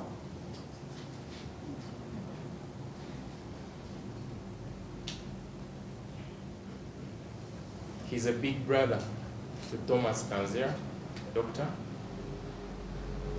and he wields power over him, and he will ensure that he attends to court whenever he's required.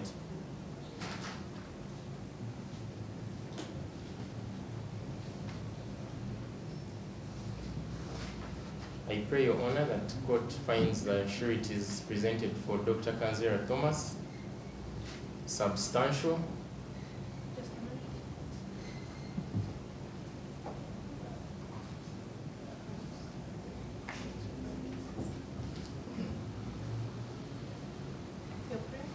I pray, Your Honor, that this Honorable Court finds the sureties as they have been presented for Dr. Kanzira Thomas substantial, and court be pleased to grant him bail. We so pray.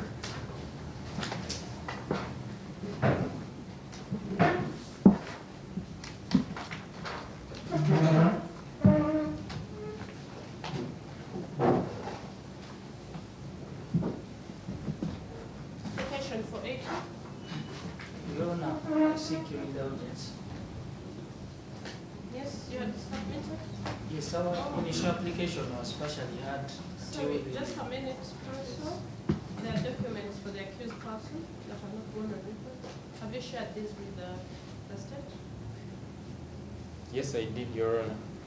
I have an introduction letter from the LC where Dr. Kanzira Thomas stays, and I've also submitted a copy of his national ID.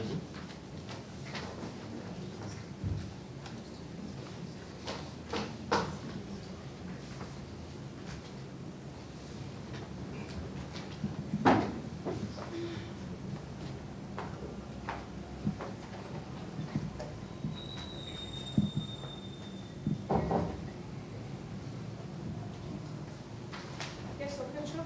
Yes, sir. Your Honor, Just a minute. The national, original or photo? Your Honor, the original national IDs were taken from the suspects. It's They okay. are police. How about her copy? Photocopy. Okay, let me organize it.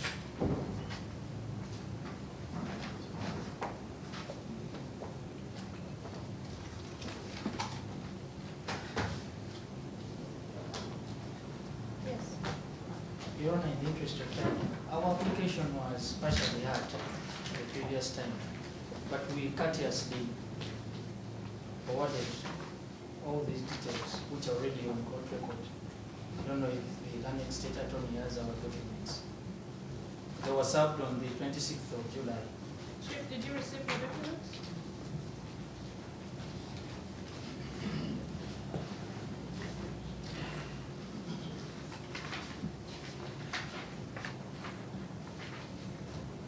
Yes, we did. However, I don't see them in the court file, but the matter was partially had. But it can guide us. Okay, I think when you presented your documents, there was no representation of the state. So let's just go through it for the benefit of a clear record for the state as well. Much obliged. Where are the sureties for A2?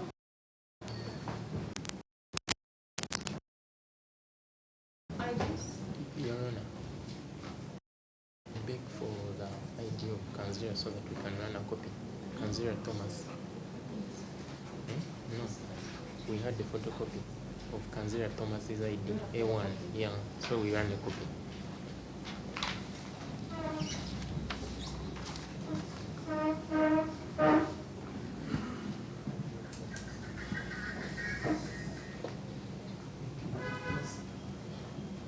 How many sureties do you have? 4. We've only added one person, the biological mother. But the documents were equally shared to the state and this court. Surety 1? Najib Salim, Yes. is a resident of Tiswa Zone 3 village.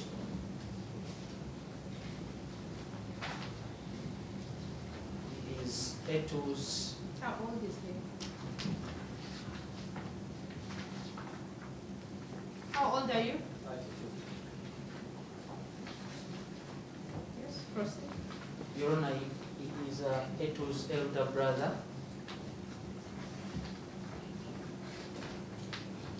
He works in Jinja. As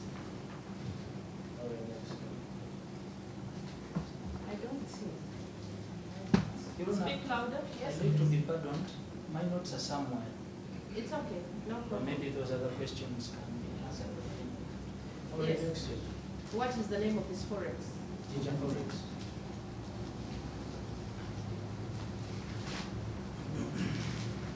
On which street? How do we get there? Main Street.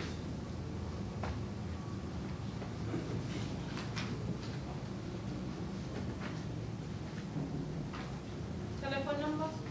0759 530 397.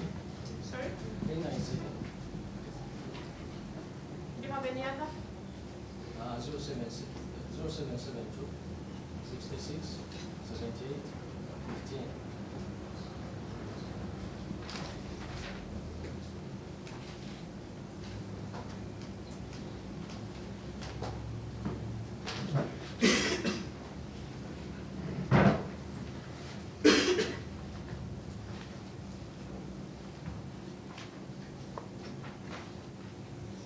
Second charity? Wabwire Bernard.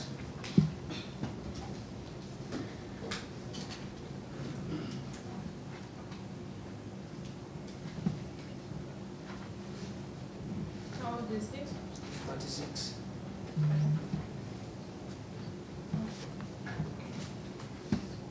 He works with the Ministry of Residential? This first authority with the residence? Where do you stay?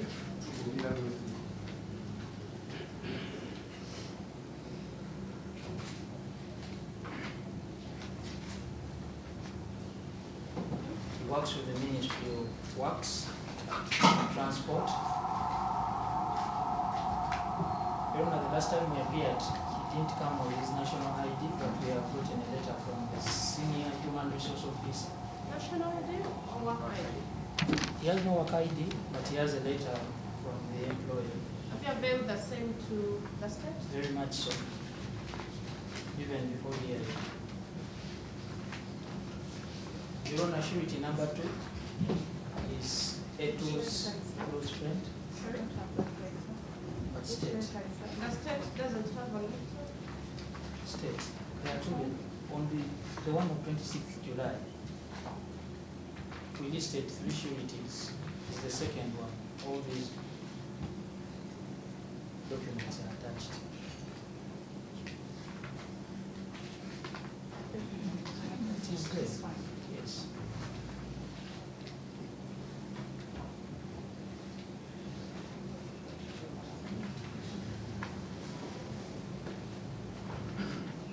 Yes, you're telling me the relationship? He's Eto's close friend. He's Eto's close friend.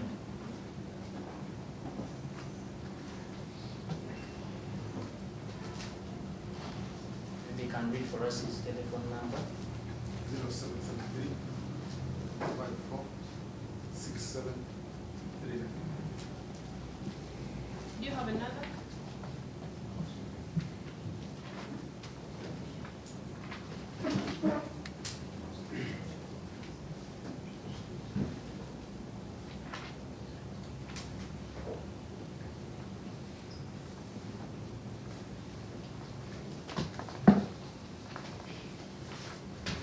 Surety 3?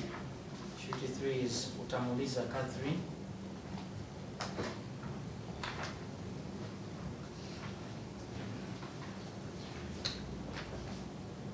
How old is she? 26 years.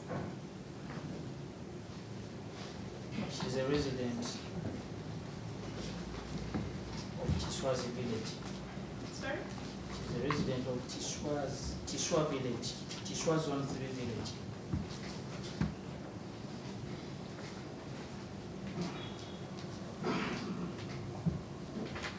What does she do? I'm an administrator. Where? Techno investment. Speak loud enough for everyone to hear. Techno investment. Techno. Techno. Where is this? Kampala Boulevard, level 5. Still good.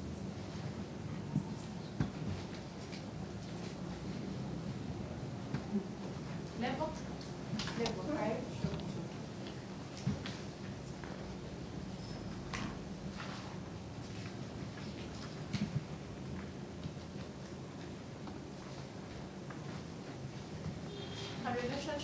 She's a friend to the accused.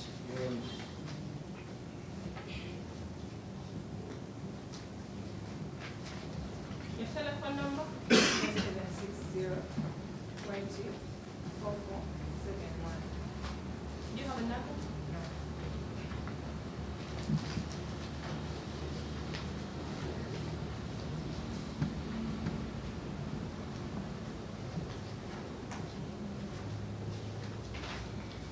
Surety 4? Your surety 4 is Rashida Awad.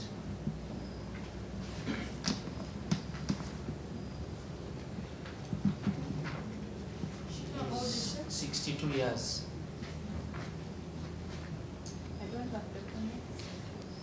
Where are documents for Rashida? Your Honor, the state has all the documents. Please check on the letter of the 29th of July. How many letters did you send? We sent only 2.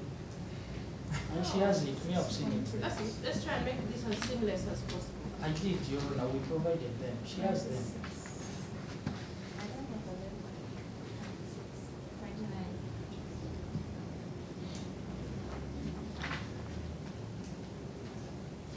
You say you've seen it? Where is it? Let me give her this one with that stamp.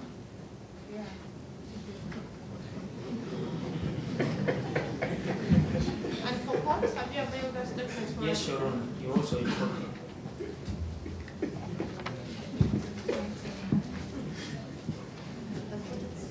And Rashida's photocopy? Everything is on record, yes. Where? It is on our letter of 29th. When did we agree on you furnishing documents in court by law? For Rashida, it was yesterday, but the rest were last week. I don't have that letter. Avail me with the ID, photocopy with the ID. Your Honor, it can be availed in... Arrange it quickly, please. Indeed.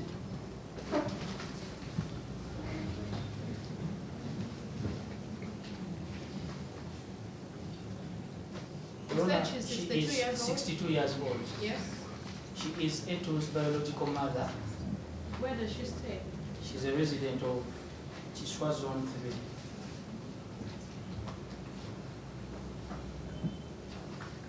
Yes. The biological mother is there? Yes. Your Honor, she's not employed at the moment. She's in a retirement, so she will have a lot of time to perform her duties. Is she going to babysit her? The roles of a surety have been explained to her. What is her telephone number? 0782 018 085. Does she have another? No, she only has one.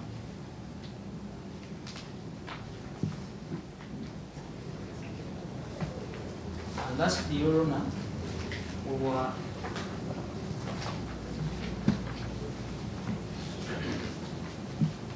told to present Eto's date of introduction You were told? Oh, that's what in compliance with the rules. Sir, do you have a copy? I don't know if she doesn't have a copy, we can make another copy, but we Do you sent have a it. copy of the accused of Eto? I don't have. Let us make her another copy. Please do. What's the accused's telephone number? 078 58 90. I hope no one else is taking the number. It's just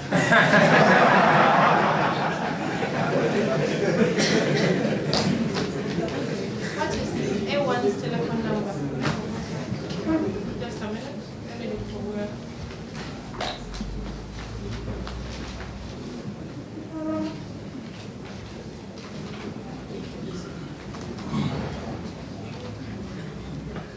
A1, what's your telephone number? 0773 825 254.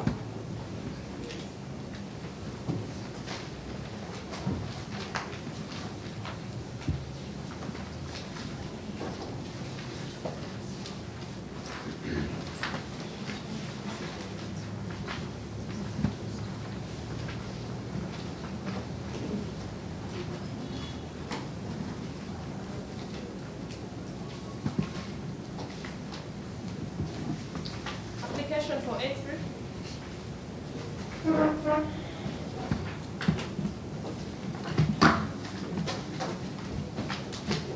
1, where are the documents first of all?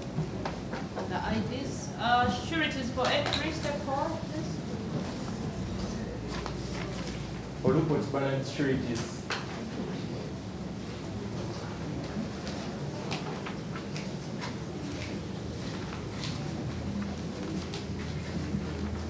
Bring your IDs. Hand them to the Lord.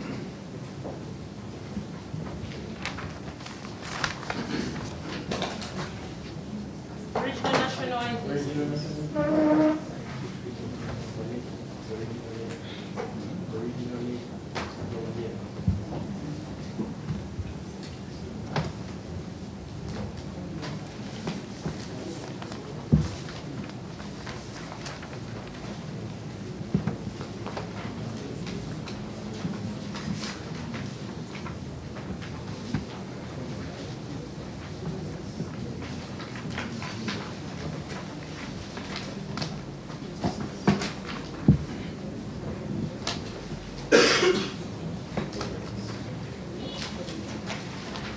Let's start with Alessi.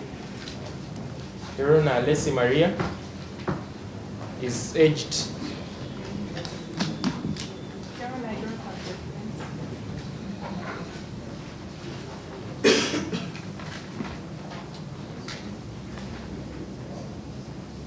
If I gave you this is the original letter, I think you took a copy for Lupot.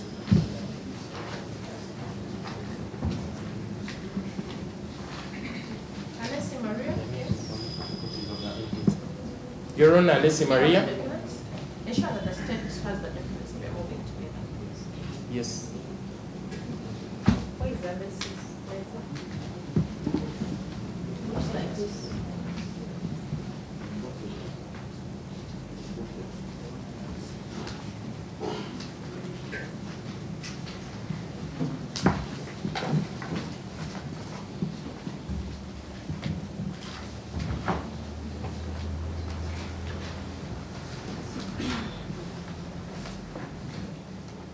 So you had to take your time to surprise you don't have documents. Your Honor, my apologies. I have it just.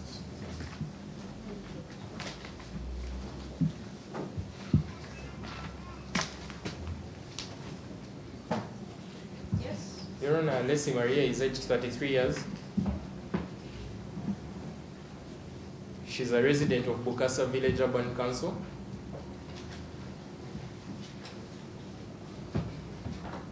Bukasa Ward.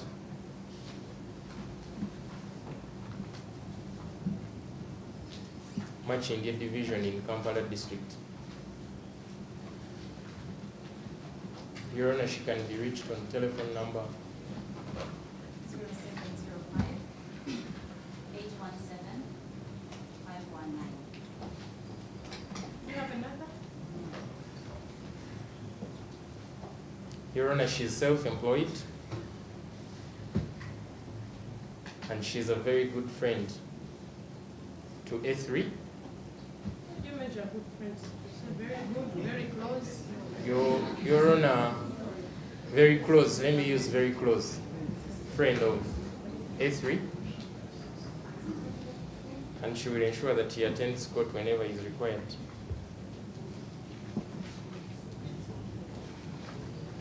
Your Honor, there is. There is? Is that for this? Yeah, that's all for the person. I want to present for Lupot, George William.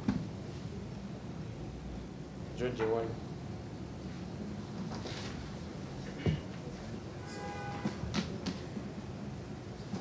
You have to see Miss Samson.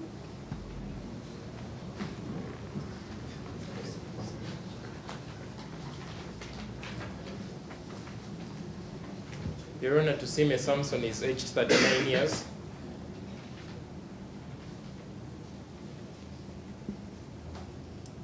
He's a resident of Chaliwajala Zone B, LC1, Sabawali Parish. 31 years? Are you sure? 39. 39. A resident He's a resident of Chaliwajala Zone B, LC1, Sabawali Parish,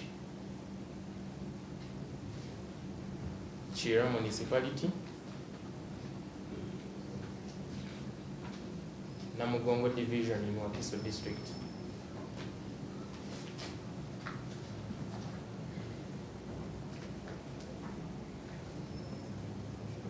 Your Honor, he can be reached on telephone number 0775 926572.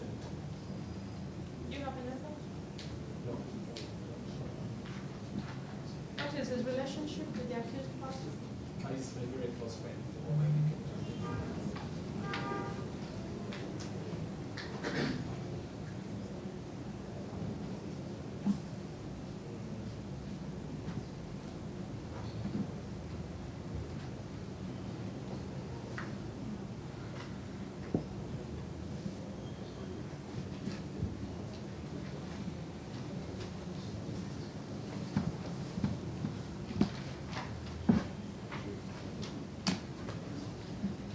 Your Honor, finally, I have Pastor Olupot George Ewalu.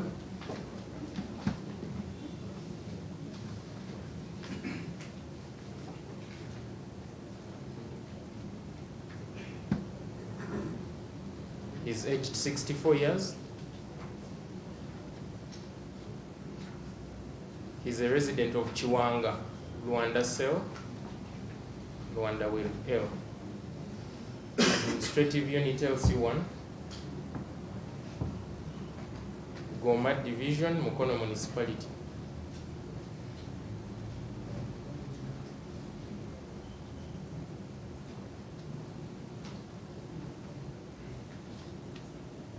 Your Honor, he can be reached on 0772 56 38 43. Does he have an alternative number? 0755 94 85 75?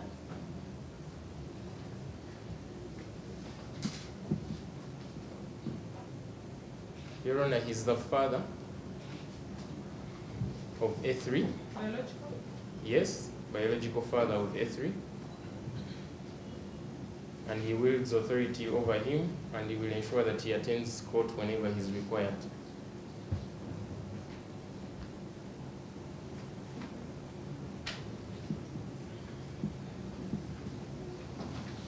Your Honor, I gave you a copy of his national ID, but unfortunately he lost the original ID, but we attached a letter from NIRA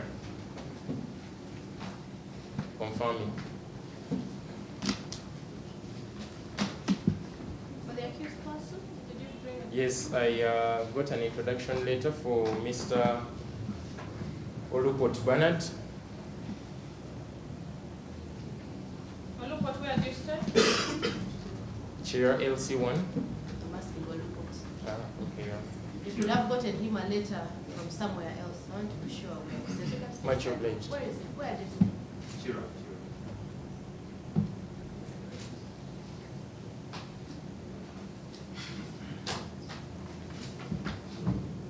What's your telephone number?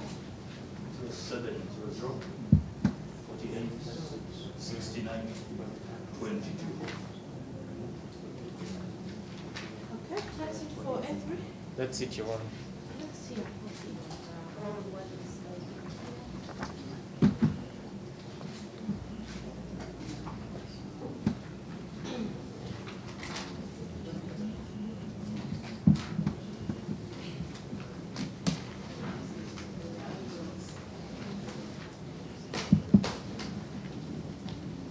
Application for April. You can go back. Let's have sureties for April. Edgar Surety.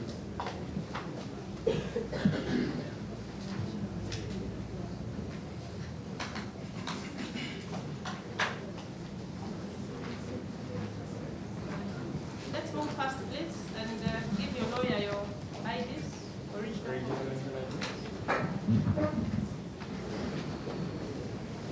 I hope you're receiving back all the items. Yes. The ones for A1 are still Waiting for documents.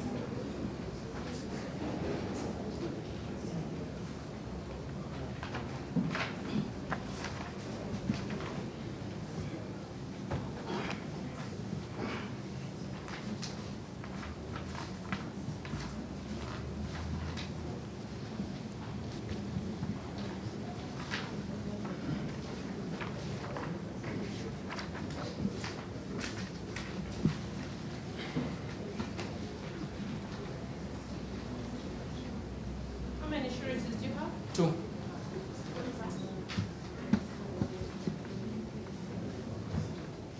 Let's start with Auma.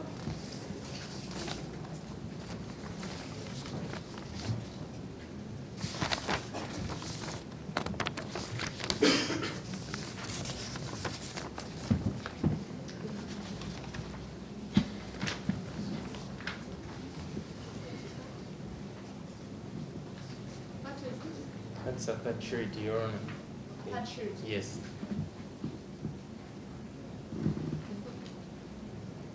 It's not an original ID, is it? Who is it? Kastula, is this your original ID? It is, Your Honor.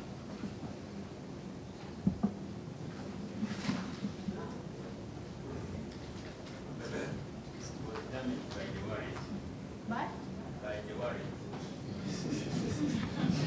The wallet is dangerous. Surety one. Your Honor, mweyongereze Let's Rose. start with Rita. Auma. We start with Auma? Mm. Okay, Your Honor. Auma Rita, age 32 years,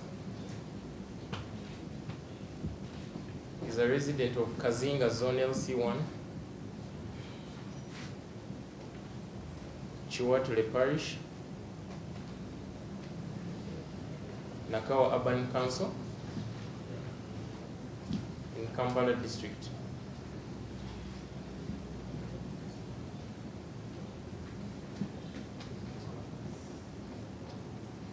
Your Honor, she can be reached on 0778 62 80 64 and 0700 410 356. She's an advocate of the High Court of Uganda, and she is a cousin to the accused person. Where does she practice from? I work with Forum Coleman University.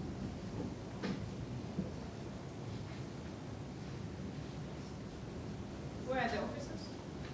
In the stretcher.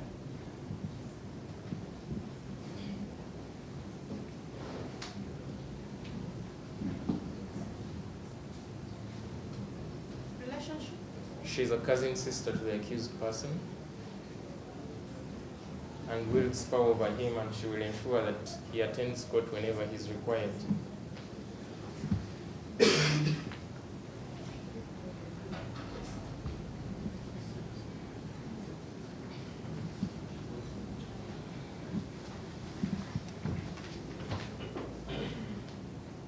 Surety two?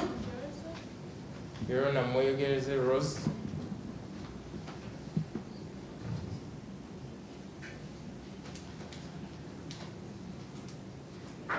is aged 53 years. She's a resident of Kisasi, Kanisa Zone, LC1, Chikaya Parish, Kawempe Division, in Kampala District.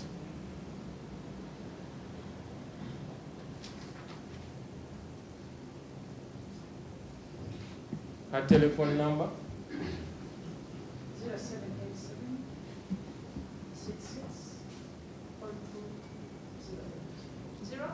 08. You have another? Sorry? You have another number? Yes. Please give it to us. 0705 17 77 11.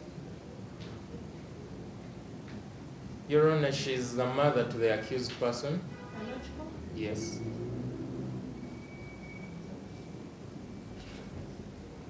Who wields authority over him, and and she will ensure that he attends court whenever he's required.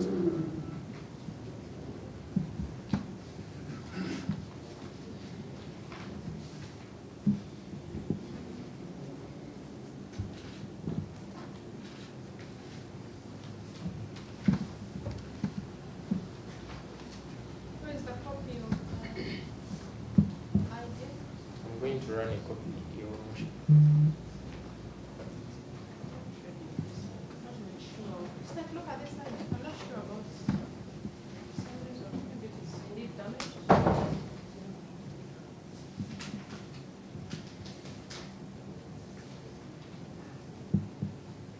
don't feel the numbers. I can withdraw that surety, Your Honor. I will withdraw. I will keep that too, and pray that court finds them substantial. Letter for the accused. Yes. I submitted an introduction letter for the accused person. Accused registered. Kamala.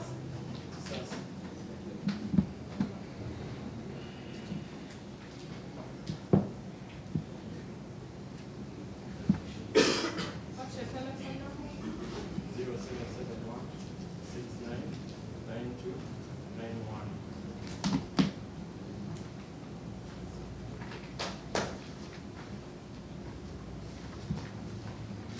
Surety is for A5.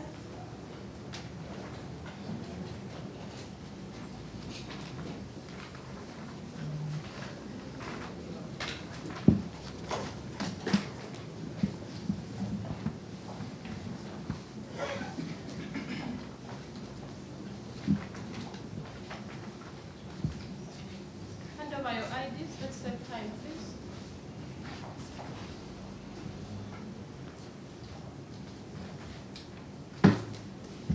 I have two sureties, Your Honor.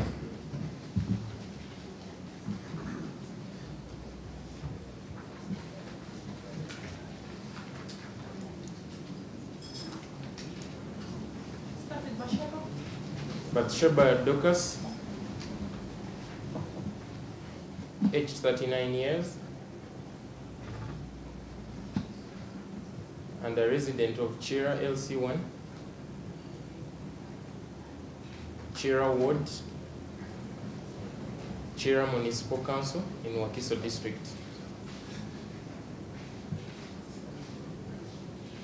She can be reached on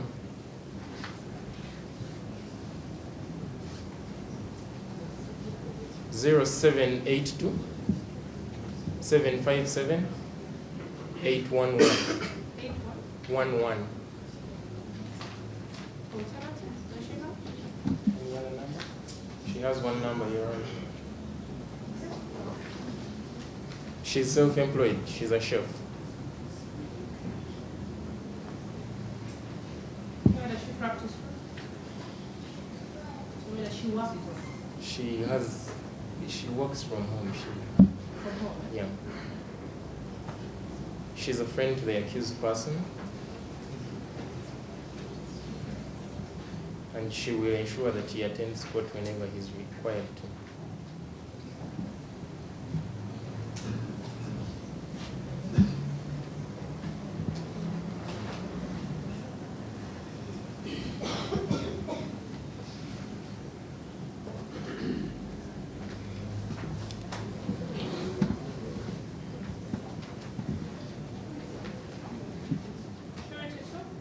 Your Honor, Ahimbisiwe James, aged 38 years,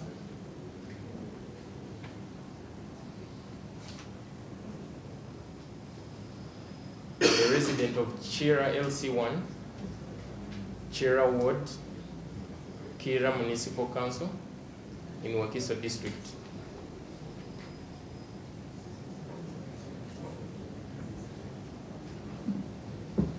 His telephone number? We need all hear you, please, Mr. Hibisi.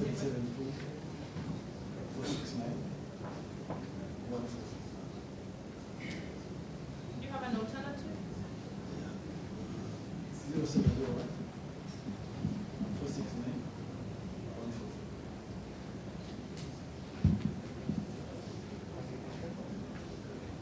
relationship? How do you call the accused person? Who is Edward? Al-Jab Musinguzi. He is? A You said he's friend. a friend? Yes.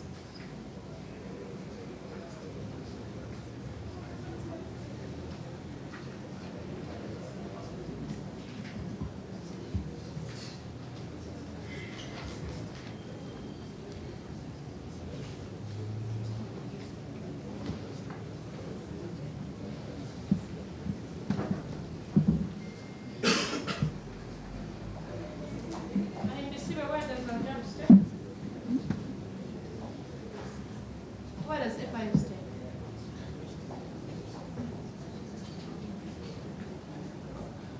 Dorcas, do you know where F5 stays? Please come back.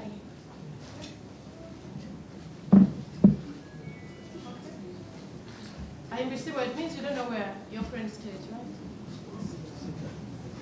No, that's when you're telling us. Do you know? Don't be tempted to come as sureties for hire. That's why I'm asking. I want to ensure that you know where he stays, because your duty is to ensure that he comes to court whenever it is required. Okay? Accused telephone number? 0704 71 12. I hear mamas kindly. Order, please, order. 0704 12 71 84.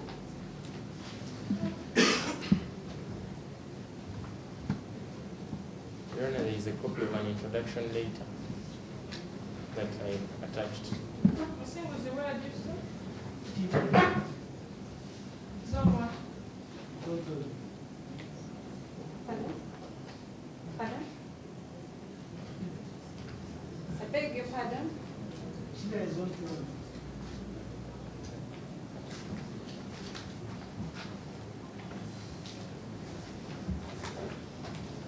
Just a minute. You are applying? Your Honor, we What is the issue? Your Honor, we had brief submissions of only 2 minutes. What is your application? I beg your pardon. No, we didn't. They first presented sureties. We're just presenting sureties. You've not been hearing He didn't mention any law. second D. He didn't mention any law. You want to mention the law? Yes, in 2 minutes. I'll give you 1 minute. Summarize the law into 1 minute. Yes, Your Honor. So are the submissions of cutting across, or they are only for A2? They can associate, but they should be, since they are maybe thorough. So you can have them typed, you can give No, them. that is a precedent of at least 20 years ago. Make it quick, your minute is Your running. Honor, we intend to rely on Colonel Dr. Chiza Besigye v. Uganda. It's criminal application number 229 of 2005. Application number what? It's 228, I beg your pardon. Actually, there are 2 applications consolidated. 228 of 2005. What is the holding that you want us to rely on? Your Honor, the holding on page 6, Justice Ogola, PJ, as he then was, held that bail as a judicial instrument for ensuring liberty of an individual is a quest for liberty. He reminded courts from which accused persons run to seek. Writing, Yes. tell me to write, but I can just quote where Yes, it on is. page 6. Page 6, line what? 1, 2, Or 3. paragraph? Paragraph 3. Paragraph 3. Yes. He reminded courts to be wary of sending away accused persons empty-handed. In the sense that liberty is the very essence of our democracy.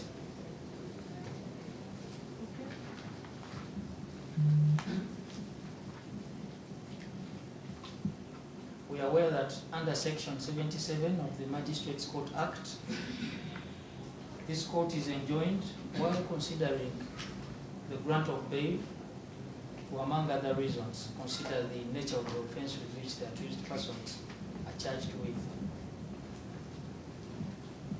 The learned state attorney has informed this honourable court that investigations are still ongoing,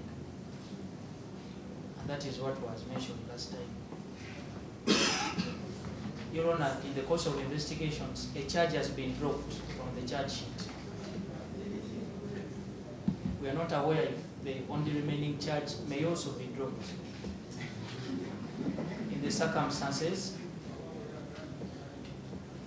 we pray that you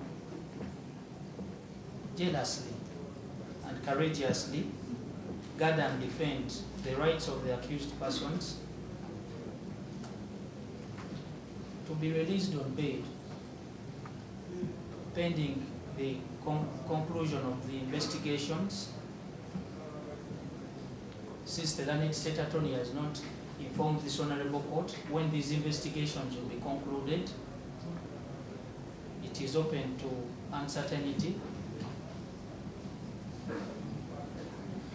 Your Honour, lastly, we pray that you take into account a very important aspect. We pray that you be pleased to release the accused persons, if you're inclined,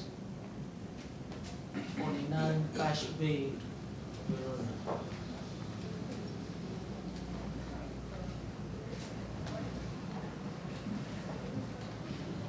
I invite you to take judicial notice of the current economic trends.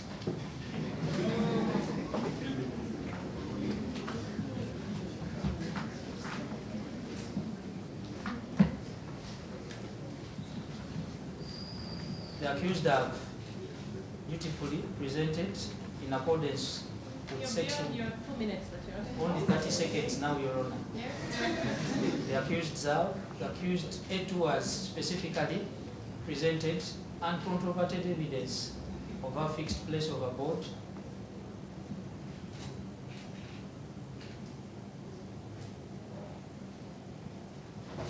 and we invite you to really look at the charge with which is charged with, the gravity and severity of punishment. Your Honour, not to undermine the charge, but at least if this was a capital offence, then the bar would have been high. In conclusion, we pray that you find the surety is substantial,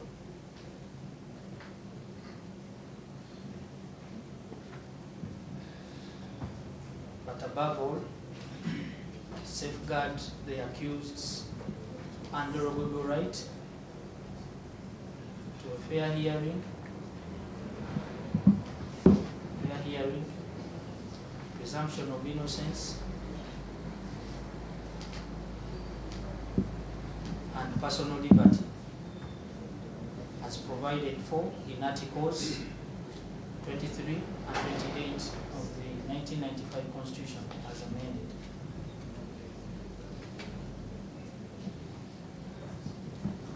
Your Honour, just to mention, we submit that for purposes of A2, all the intended documents to be relied on have been in the custody of the learned state attorney since the 26th of July. Yes, sir. There are those you told me you submitted on 29. Which is yesterday. Only one. Because you want me to write a wrong. That's why I'm not We clarify that at least some of the documents have already been in the custody of the learned state attorney at least a day before hearing.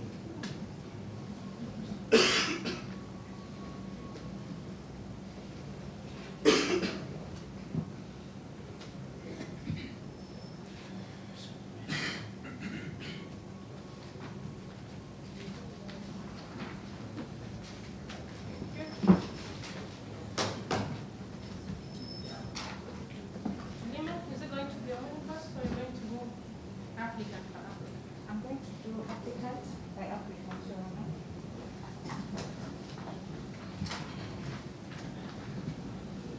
A1? Yes, Your Honour, I am objecting to to this bail application. In total, I'm objecting to the application for bail for A1, A2, A3, A4, and A5 on the following grounds. I'll start with A1.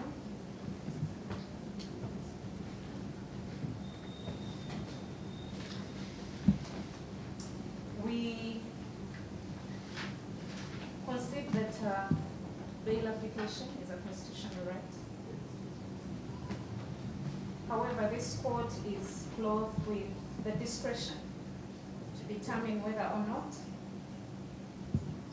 an accused person is entitled to be released on bail. The considerations of bail are laid out under Section 77 of the MCA.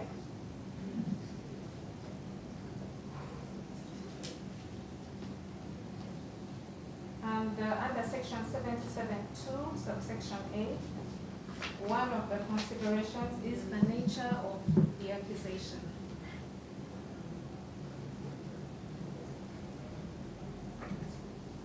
Your Honor, from reading the particulars of this case,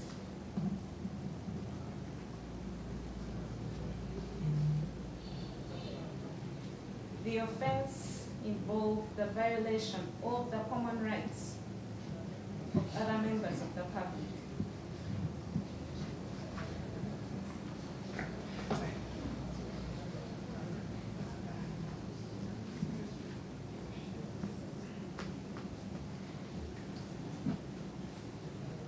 So it is therefore not a light matter, as the defense puts it. And as such, the accused person does not deserve to be at liberty.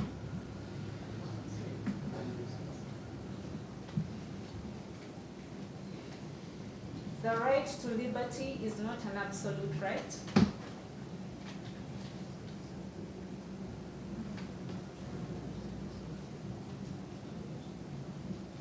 And in this particular case, the court has the powers to withhold that right.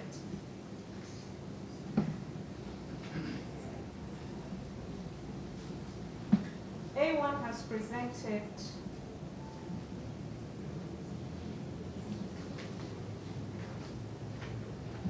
three sureties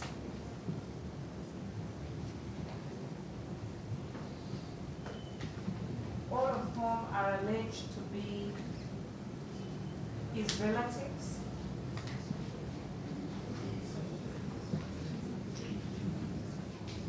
They have informed this court of their occupations. However, of the three, only surety number 3,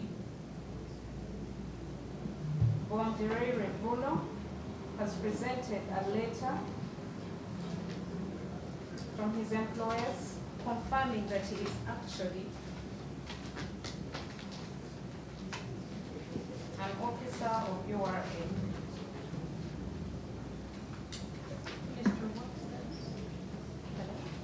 It's the officer of Ministry of Works and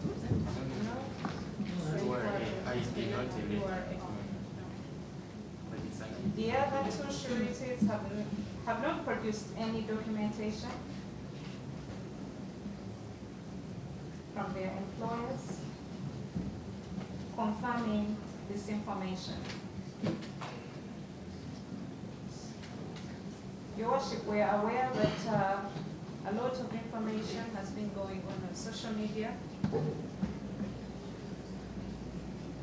calling for the public to rally support for the accused persons.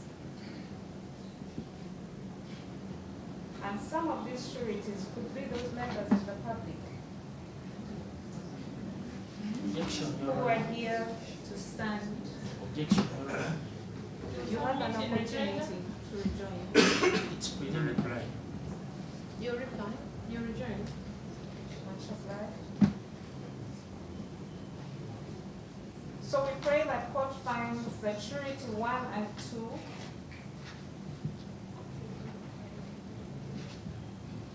are not substantial and therefore not fit to stand as surety for A1.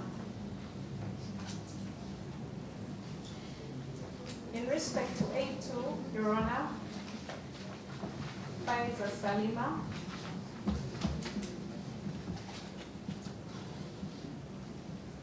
he has presented, she has presented 4 sureties.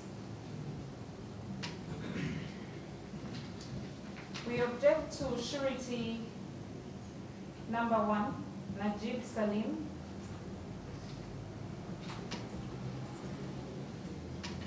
who alleged that he is a resident of Kiswa, Zone 3.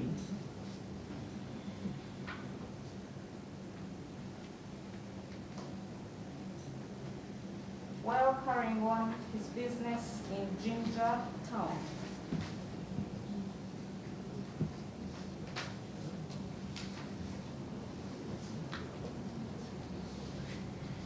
First of all, he is not compelling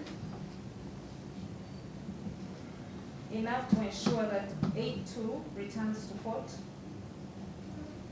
considering that he works so far away from where A2 resides. Let's have silence, please. Secondly, that he has not produced any documentation confirming that he works with the said Jinja Forex Bureau along Main Street.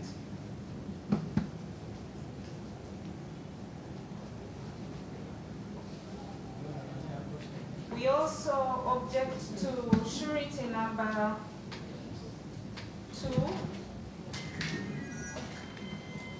and number 3, who allege that they are close friends to the accused person.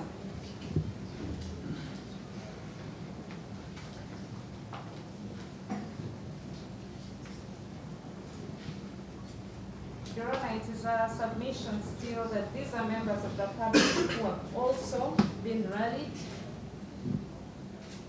to come and stand surety for A2, and there is no relationship between them and A2.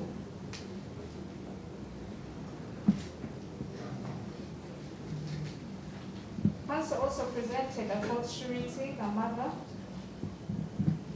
to A2, whom he said is a retired worker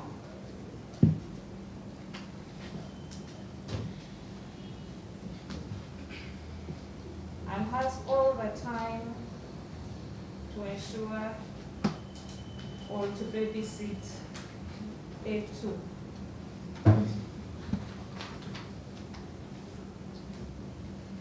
There is no indication, Your Honor, that A2 and surety number 4 reside in the same place.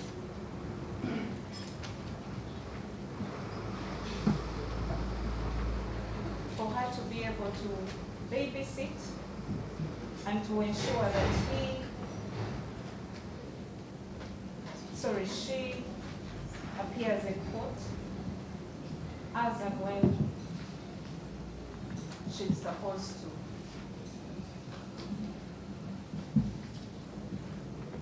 We proceed to sureties for A3 on Report Ballard.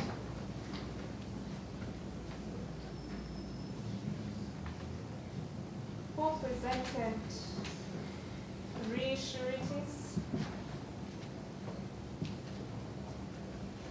None of these sureties are employed in any way. There is no proof.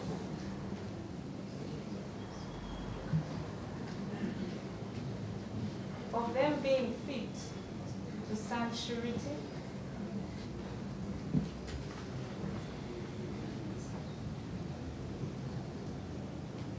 The first surety, Alessia Maria, is alleged to be self-employed.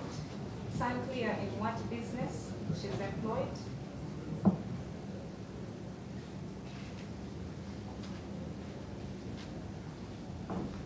The second surety, to Sime Samson, did not mention what he does, and neither did Pastor Oluport George Ewalu.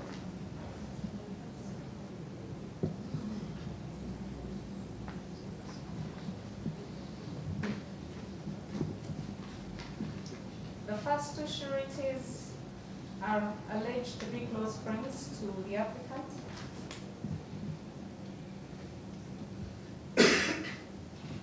There is nothing to substantiate the relationship. We also submit that these are random members of the public who have been picked to come and stand surety for A3. And we pray that court finds them unfit. In the event that we cannot locate the alleged places of residence, it will be impossible to trace for them.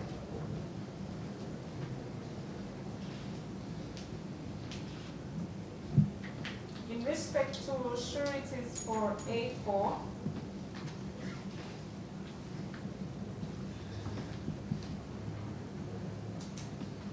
he has presented two sureties.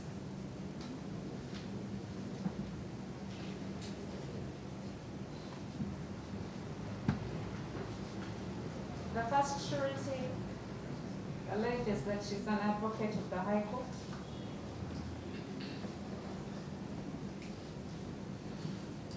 No documents have been furnished to that effect.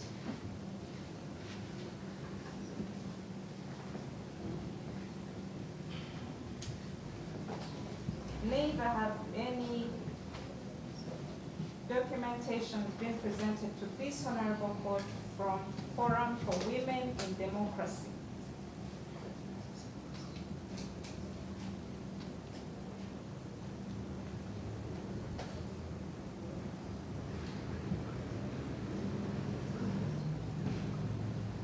Surety number 2 is alleged to be the mother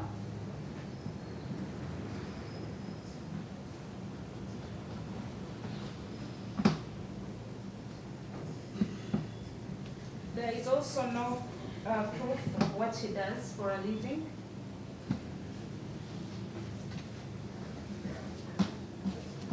And we pray that court finds them unfit to stand as surety for A4.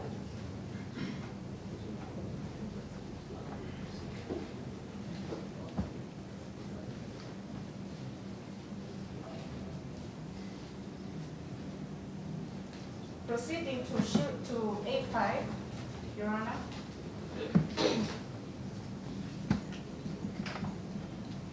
Both sureties presented are alleged to be friends to the applicant.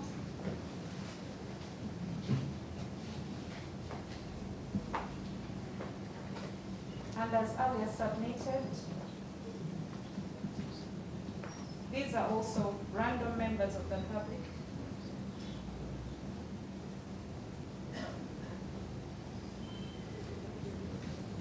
who have been presented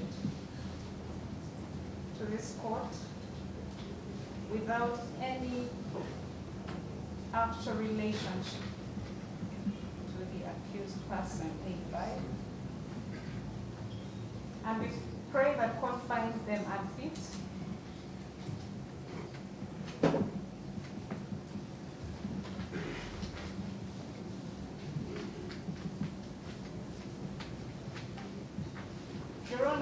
submitted by defense counsel that the prosecution dropped count 2. Yes, it is true.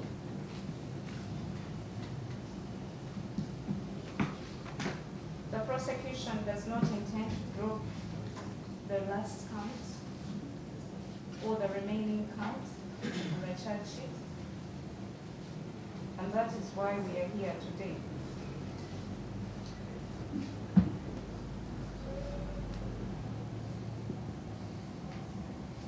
As I have submitted, investigations in this matter are still ongoing.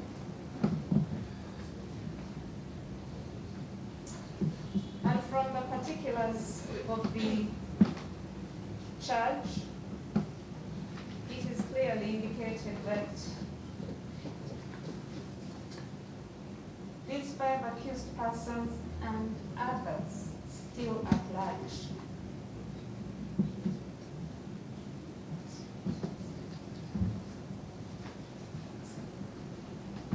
Meaning that the prosecution intends to have more persons joined to this charge sheet.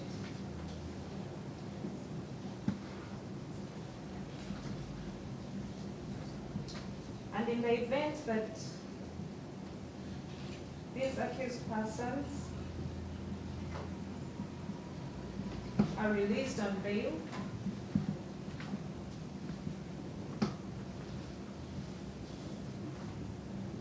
they are likely to interfere with the investigations and the evidence in this case.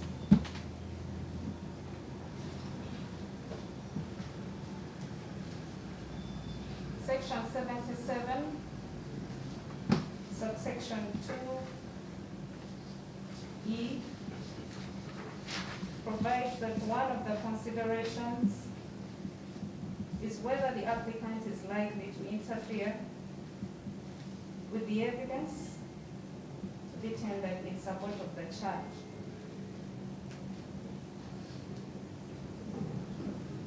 As noted, Your Honor,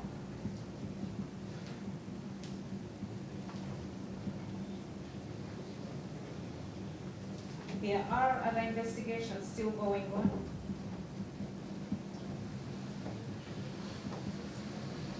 And when released, these applicants are likely to interfere in the said investigations.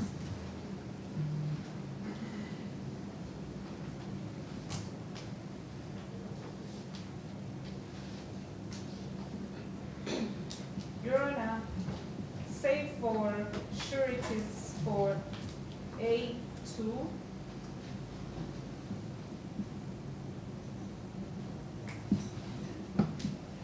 who are only available to the prosecution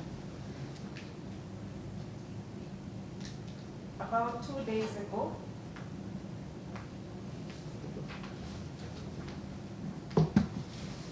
the defense only furnished the documents in support of their bail application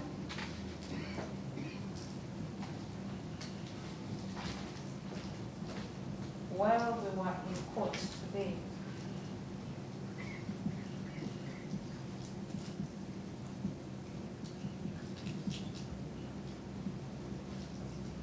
And given the nature of this case, Your Honor,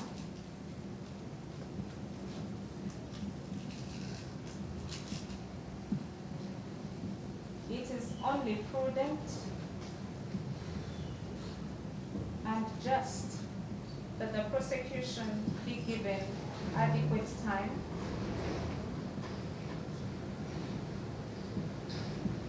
to have the said documents verified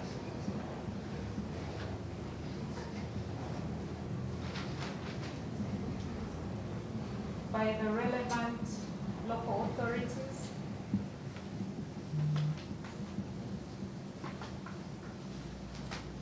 before the same can be relied upon by the court to arrive at not a fair decision. In the circumstances, we pray that this application be adjourned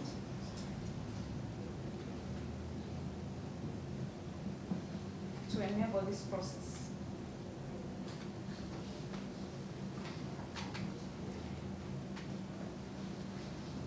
So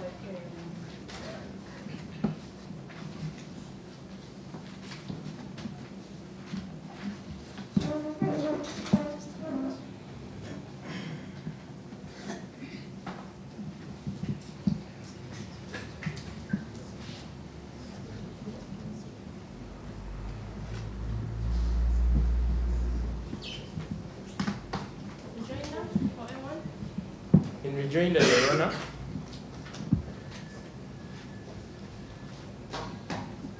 the state has conceded that indeed bail is a constitutional right. Yeah. Your Honor, what the state is doing before us here is inventing new rules.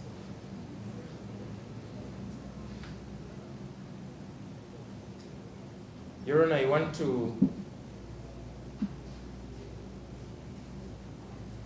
submit on the Constitutional Bail Guidelines for Courts of Judicature Practice Directions 2022. Under Practice Direction number 15, it provides for determining suitability of sureties. One is the age of the surety.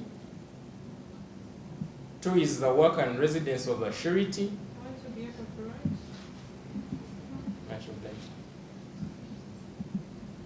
One is the Age of the surety.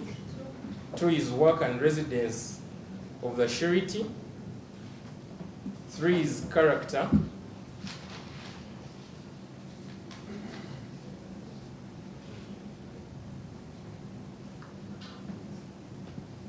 And antecedents of the surety, the relationship to the accused person,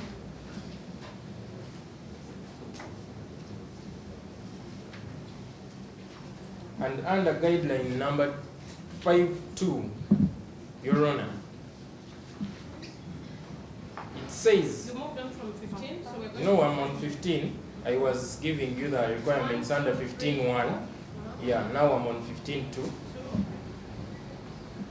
Subject to subparagraph 1, the proposed surety shall provide documentary proof of the following. 1. A copy of his or her national identity card, passport, or alien's identification card.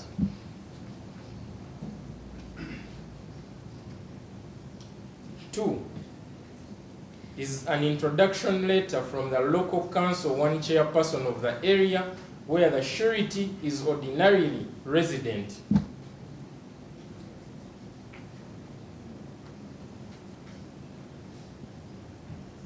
Finally, where the surety is an asylum seeker or refugee, you provide the document from the office of the Prime Minister. The law does not envisage an employment ID or letter in any way.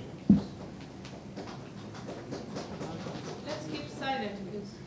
Your Honor, by state requiring the sureties to come here with their letters of employment, she's discriminating against Ugandans because we already have an unemployment crisis in this country. If court is only supposed to admit sureties that are employed, then that would go against the very tenets. Much obliged, Your Honor.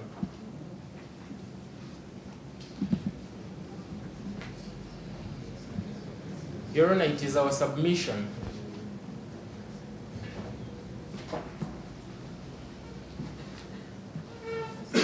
discrimination against unemployed people? Yes.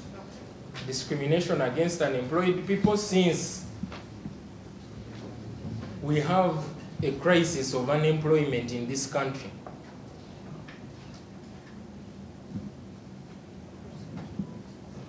We pray therefore, Your Honor, that is not used as a bar to the accused person's sureties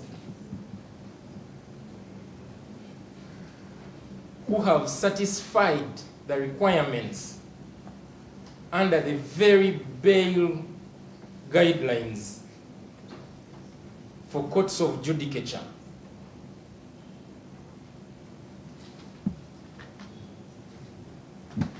Your Honor, State talked about sureties who have claimed to be relatives to the accused persons, but no proof has been furnished. Yes, she said that. Where is that? No, she said relatives. Wait, we have a record. Yes, Your Honor, we can go through the record. On which On A1, did she say that? on A1, when she was submitting on A1.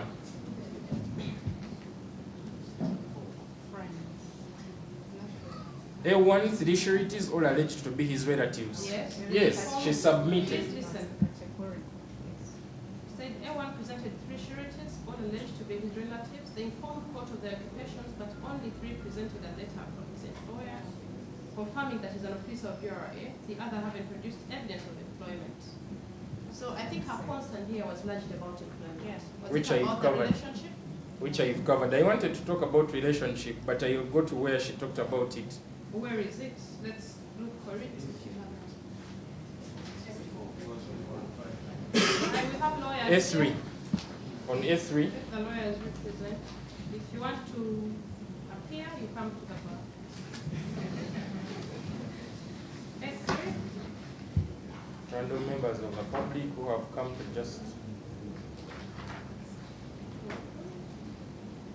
Did she require proof of relationship anywhere? At F3, she said there's no proof of them being fit. There's no clarity of self-employment of surety 1. And surety 2 doesn't mention what he does. That's what she said for F3. The other is F4. Let me see. Surety 1 was alleged to be an advocate without any documentation to prove employment.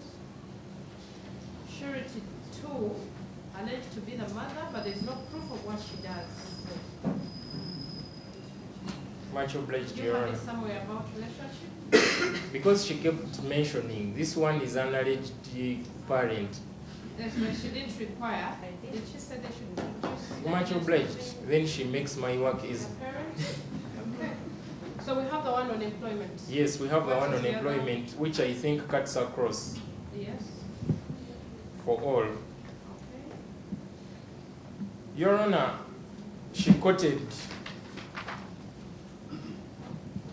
Section 77 of the MCA.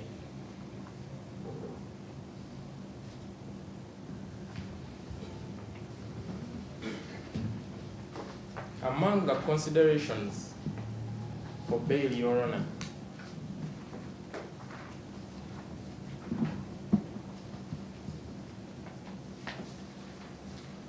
is the nature of accusation. The accused persons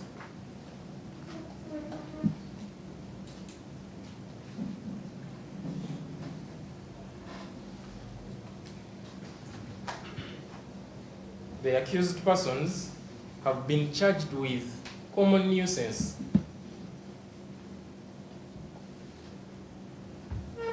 In the very own penal code, it's termed a misdemeanor. So state can't come here and say the accusation is so grave and capital in nature. I didn't say that. She mentioned, Your Worship, unless state wants to tell me what to say. No, counsel. Did she say it is capital? Don't invent. You're rejoining. I'm rejoining, but You're rejoining what she said, so I want us to follow what is on record. much obliged, Your Honor. She said You can go back to the record if you like. Much but I didn't obliged. hear the word capital. Much obliged. Okay, don't excite the public. The offense in the very law books is a misdemeanor. Yes, that is noted. So we cannot be talking about gravity of the offense as one of the bars to granting the accused person's bail.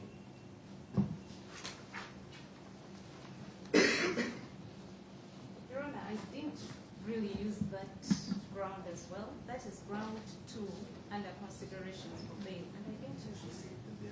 I used A, nature of the accusation. Your Honor, we can go to the record. She said it's not a light offense.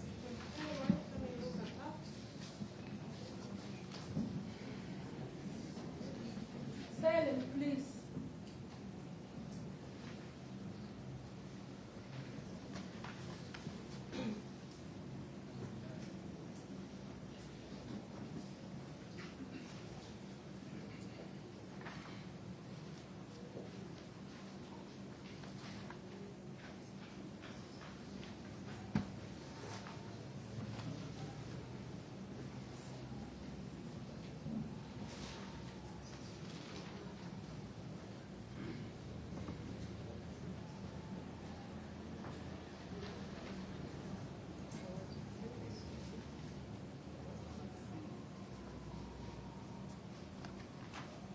Submitted on section 77(2)(a), which lists the nature of the accusation. She says from particulars of the case, the offense involves the violation of common rights of the public.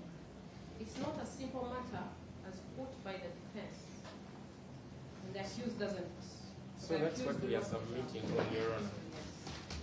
So you're saying? So contrary to what state You're saying it is submits. actually a simple Yes, matter because it's a it misdemeanor, is. right? Going by her own charge sheet.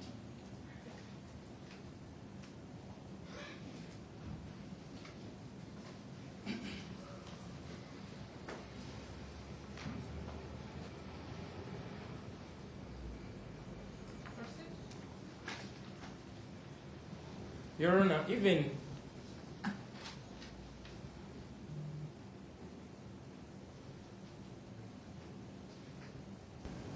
Your Honor, state prayed that she's given time to do a verification. The rejoinder is only in respect to A1, Your Honor. Just so we are clear. I'm rejoining only as to A1 because she went through each person. You've done employment for everyone. Yeah, but now on the But you people, raise all the matters that relate to your people. much obliged. Because there was employment that was cross-cutting. Yeah, I've dealt with it. Verification was also cross-cutting. Yeah, apart I want to from go A2. to, yeah. Yes, and all those are your plans. Yes. So respond to that. Your Honor, the requirement to verify documents as submitted by the state is not provided for either in the law or even rules or guidelines guiding bail applications in courts of judicature.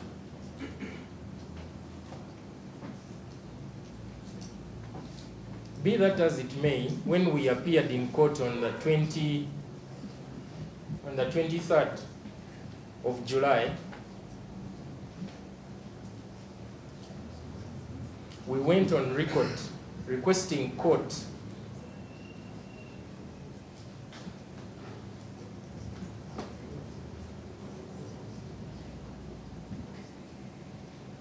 that we were worried about. Which record was that? I went on record, Your Honor. I was in your court. I have a record. Yes. What was your worry? My worry was that state. Yeah. My worry was that there was a vice where state comes to court and says they need time to verify documents. Who was in court that day? Okay, so you were in court. Yes. That's part of your on record submission. At the end, I said I wanted to go on record. And court gave us comfort. How did court give it? You said, I pray that when we next appear, the application is entertained and ruling delivered on that date. Yes. That was your prayer. Yes. And I adjourned the matter. Yes. Did we talk about verification? No, we talked about it. Maybe it didn't go on record, but we talked about it. Proceed, but I've seen your prayer for that day Yes. relating to delivery. I think your concern was will court deliver the ruling that very day. Yes. Yes, Your Honor. Proceed. Your Honor, So I'm writing, you're saying you went to record requesting court to deliver a ruling. yes, on the bail application that day.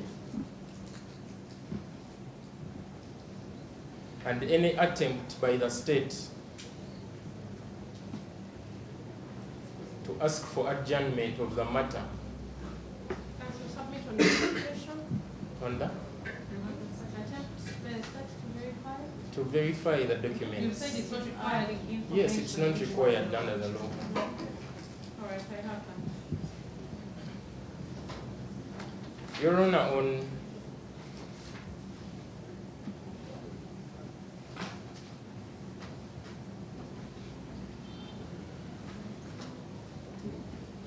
on A5, state submitted that both sureties are friends of the applicant and therefore random members of the public. Before you go to A5, I have a concern as court. Look at A5's letter of introduction.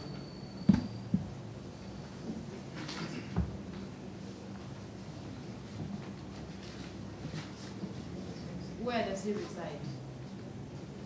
From the letter of introduction. Your Worship, the letter you have is for Mutungo Parish LC1. Zone. Zone, I think 11, XI 11. Whoever got the letter went to the wrong LC. Is what I'm telling you. Because he told me from zone 12. Zone 12. All right? I want us to be very light. Yeah, we shall take that guidance of court. Okay, so on A5? On A5, Your Honor. But you didn't submit on it. It is me listening to you. She's distracting me, Your Honor. I need State, protection let of us, court. let counsel submit. Your Honor, on A5, the state submitted that both sureties are friends of the applicant without any relationship to A5.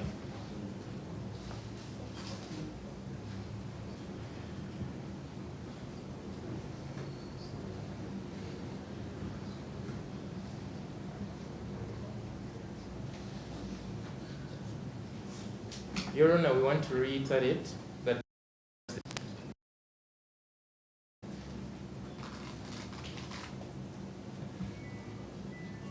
are indeed friends of the applicant, and we explained that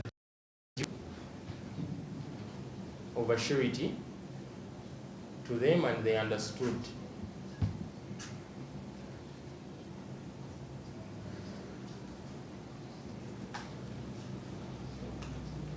We therefore pray that they are found to be substantial even when they are not directly related to A5.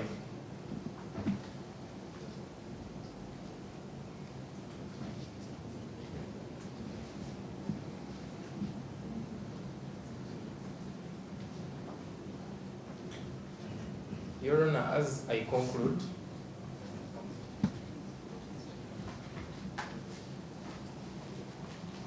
I want to rely on the case of Abacha, Yassin. You have copies, sir? I have 2 copies. Okay, you can submit and hand over. Where in determining the bail application. Details? Pardon? Versus Uganda, miscellaneous application number. Abacha Yassin versus Uganda, miscellaneous criminal application number 4 of 2016. Page, where is your ruling? What are you referring to? What I'm referring to is on page 2. I had highlighted, maybe I did. Oh, yeah. On page 2. Fourth paragraph. Yes, Your Honor. Where Justice Mubiru that in bail applications, court should lean in favor of and not against the liberty of the accused, as long as the interests of justice will not be prejudiced.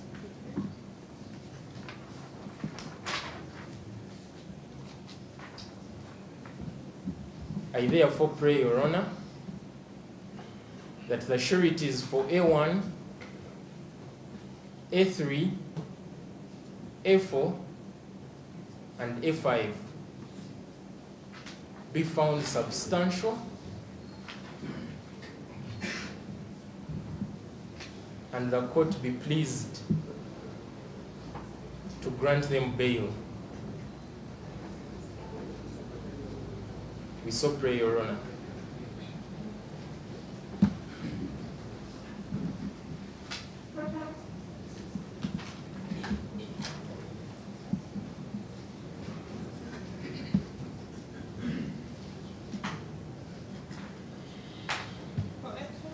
For the record, Your Honor, Chibazo Nasa for A2. And I'll briefly rejoin on some of the issues raised by the learned State Attorney and my colleague, that the learned Stanley Okecho will conclude.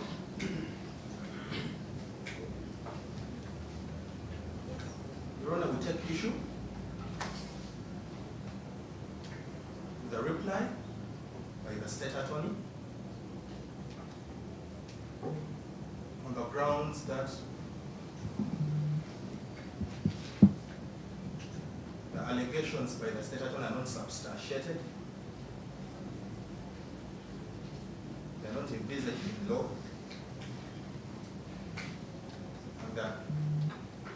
and they are alien to our criminal jurisprudence, Your Honor. Your Honor, the State Attorney has made mention that the charge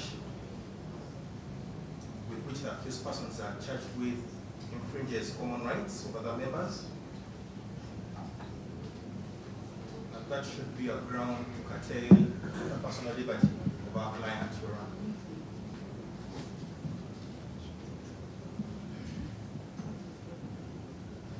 Your Honor, that submission offends the presumption of innocence,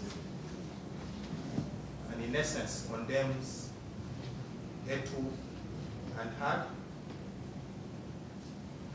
and therefore it should be rejected by this honorable court. Your Honor, in instances where the state makes allegations of that nature, there should have been an affidavit to substantiate the allegations by the state by an investigating officer in this matter, and the same has not been done by the learned State Attorney, Your Honor. Your Honor, rely on the decision in criminal application number 83 of 2016 of Colonel Dr. Retired Dr. Chiza Besije versus Uganda, and particularly on page 11, Your Honor.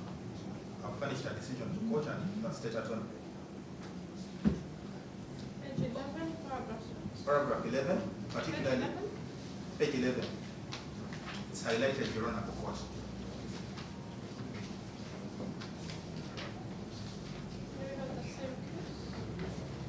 I see page 4. Actually, you've given us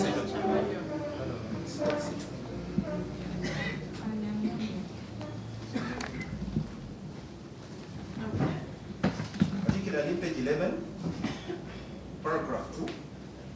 I read verbatim since I've managed a decision to court, Your Honor. The court said, while quoting Kwanju versus Republic, 1973, East Africa, 282, it was held that in such circumstances, the investigator should have sworn an affidavit to substantiate, and the judge said that if courts are simply to rely on allegations, fears, and suspicion, then the sky is the limit and one would envisage no occasion when bail would be granted whenever such allegations are made.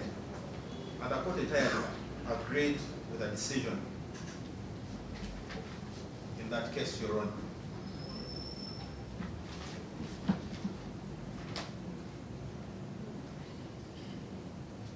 Your Honor, that negates the allegations that the sureties have been rallied on social media to come and stand as sureties for the accused persons. And I'll go on and address the concerns of the state as regards the sureties presented.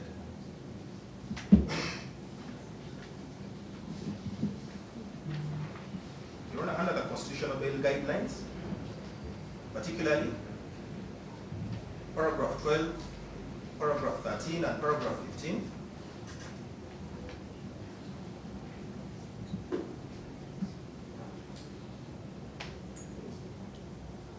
the state has not particularly mentioned which of the paragraphs of the bail guidelines our application has not fulfilled, and by presenting their national IDs,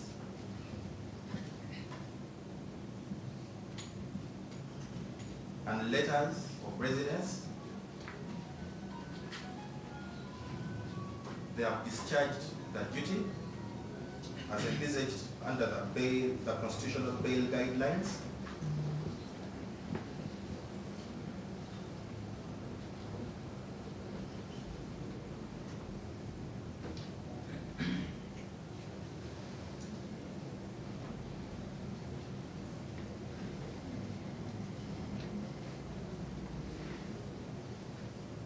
Since the state has not provided any evidence that indeed the sureties do not reside in the places that have been presented to this court,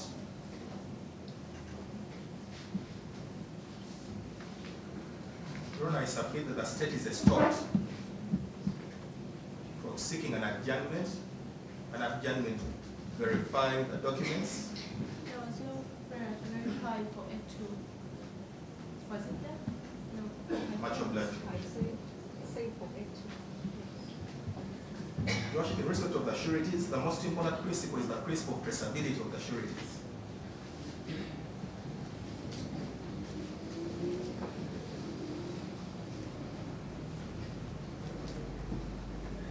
Since they all have places of work and permanent places of abode.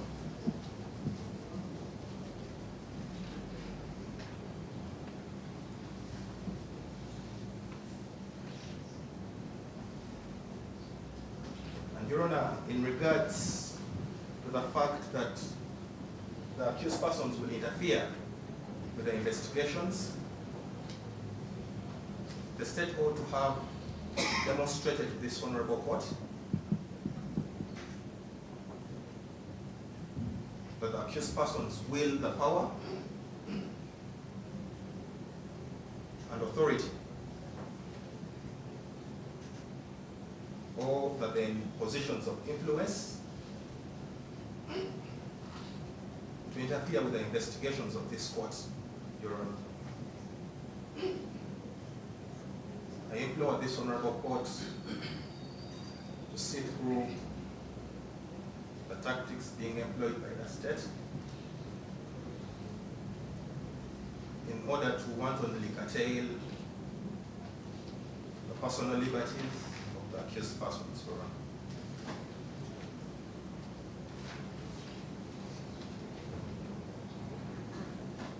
Your Honor, my colleague will conclude.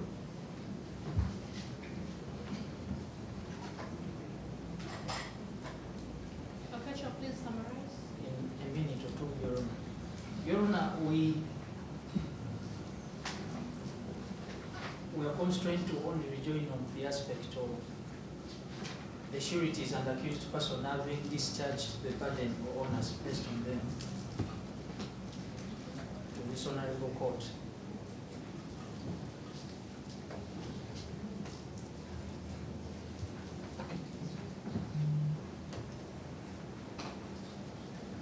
shouldn't have come up, not until the learned state attorney raised it.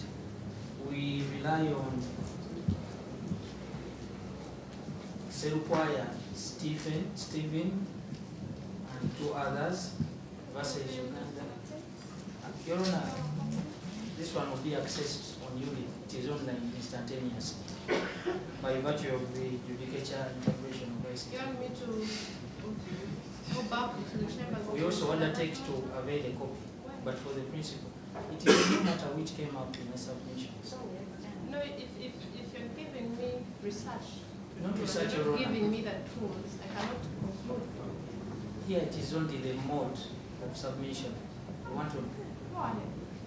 Your Honor, it is criminal application number 19 of 2022. The Honorable Lady Justice Florence Nakachwa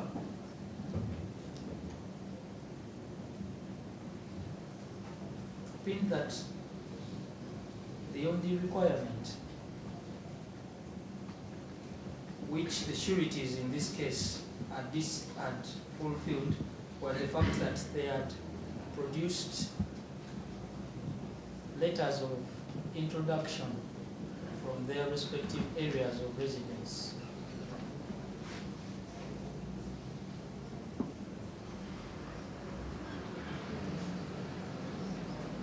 And this in a way proves their permanent places of abode.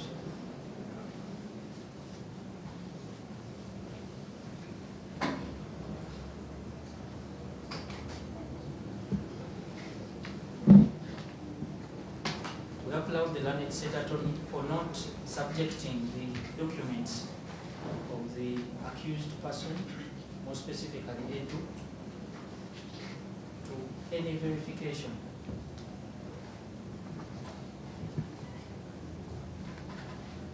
But in any case,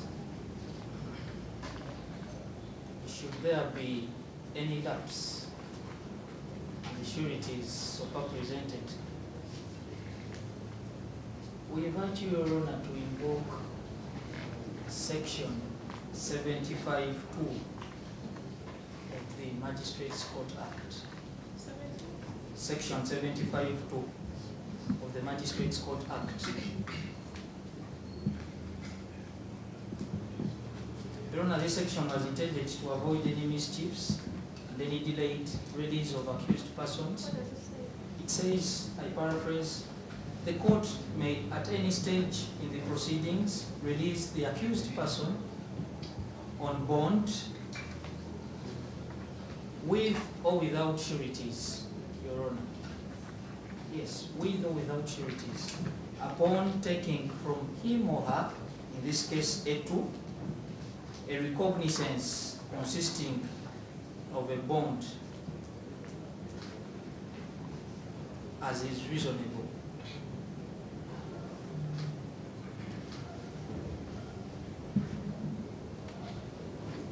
Your Honor, whereas the learned state attorney has also assured this honorable court that they intend to continue with the charge, having dropped off one of the charges, such assurance is not backed by any formal commitment by a letter from the Office of the Director of Public Prosecutions. She mentioned I'm rejoining, Your Honor. Those are her words. You have a sanctioned charge. But she Is received, that proof enough? but today she received instructions striking off one So you're charge. saying assurance of continued Yes, prosecution is not backed by evidence? by evidence, which is by way of a formal letter from the Office of the Director of Which Public law is that? Prosecutions.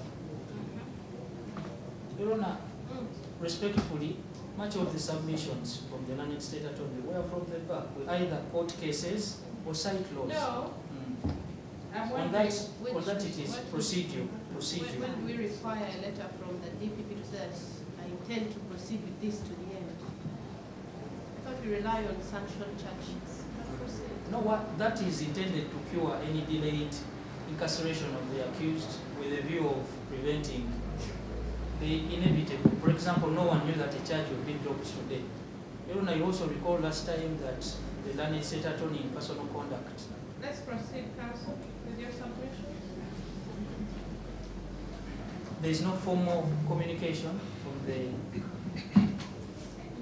Office of the Director of Public Prosecution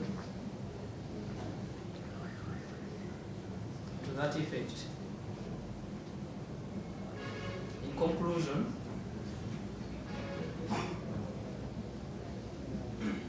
reiterate our earlier prayer of a non-cash bail to the accused person.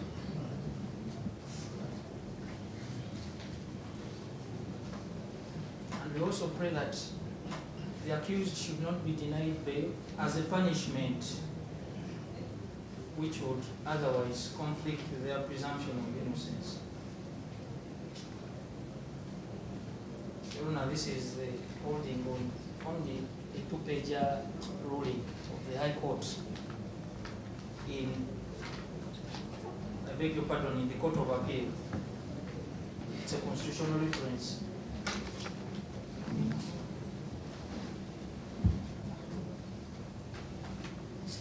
What is the citation? State.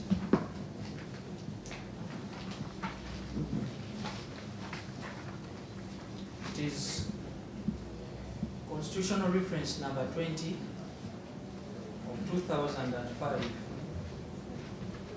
In this case, Uganda had made a reference against Dr. Chiza Besigye opposing bail.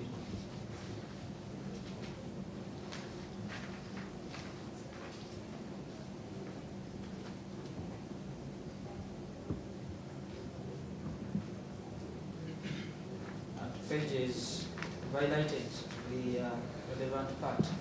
It's only a two-pager ruling of the Constitutional Court.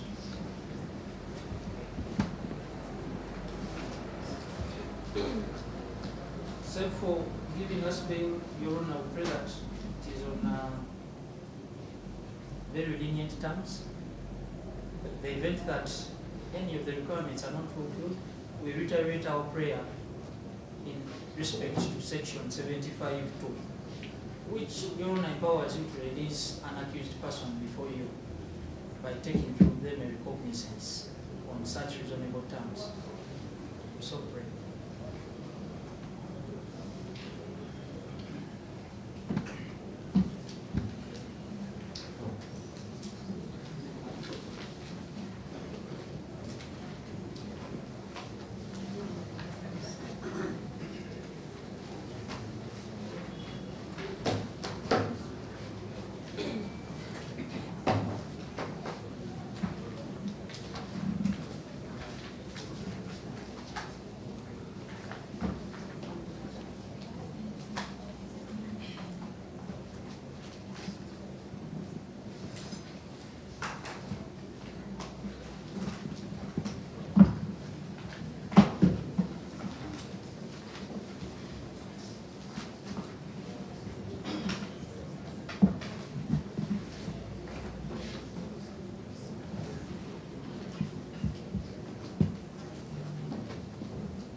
try and maintain silence?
Order, please, order.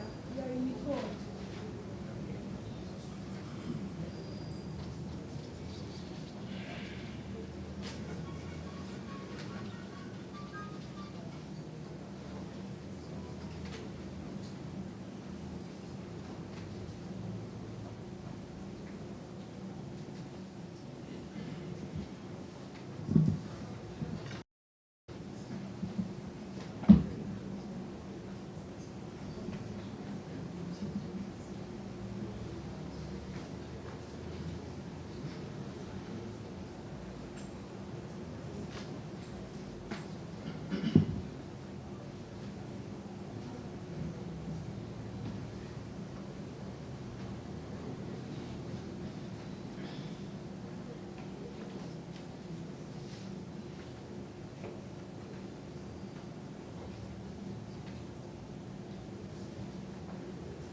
NBS happening now.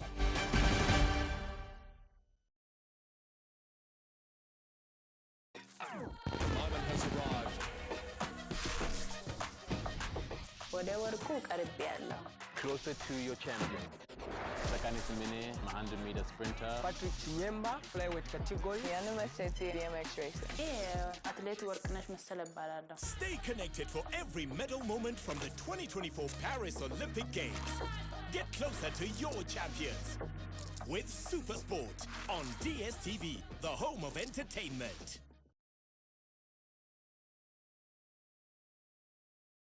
Tanyuka TV. Hey, 2 seconds. Oh, mwana mreza acidic vocals. Ugandan's Afrobeat singer. The lyrically boy na nyini mavoka gatamuza wachala kanda ginage. Aduse to cricket ovo. Bu concert emba. Jatumie. Ndi musoga.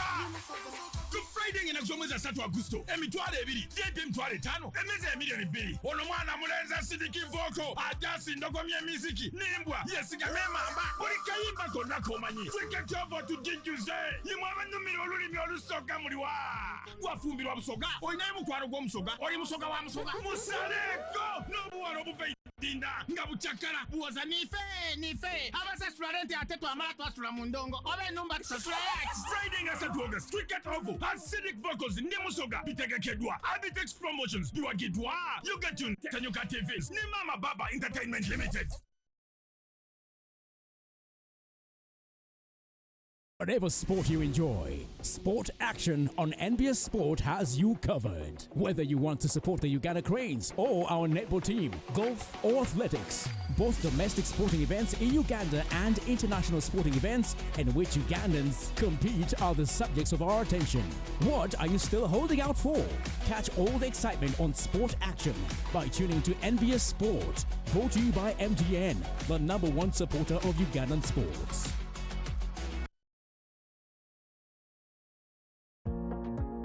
Do you desire to have an event that is exceptional, notable, and extraordinary? Then you can rely on Next Events to plan and manage your next event, making it the best you've ever had. Concerts, conferences, seminars, corporate events, and so much more.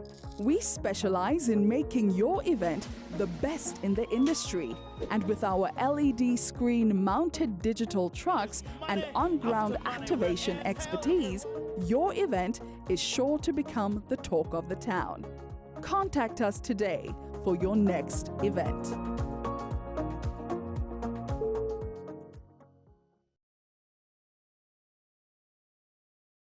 The Miss Uganda 2024 Grand Finale is here.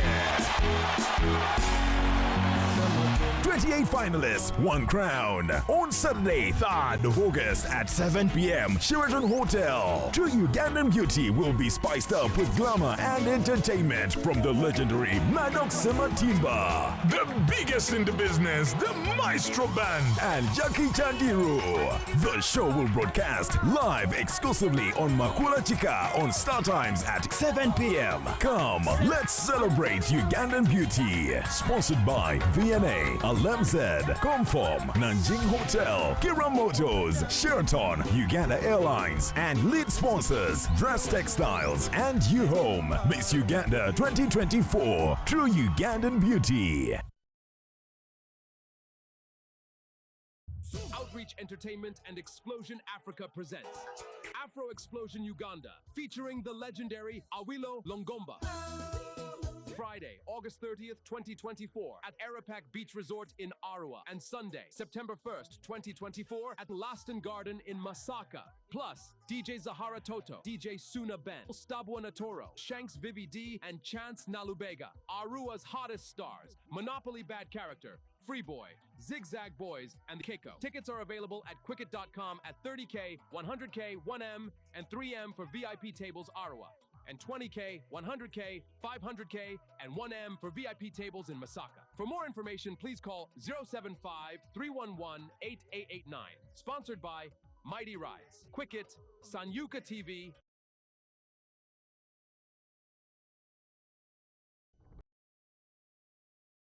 Tanyuka TV. Hey, tuseko kune beji festival ko every beji nterane nini panzo lunda be.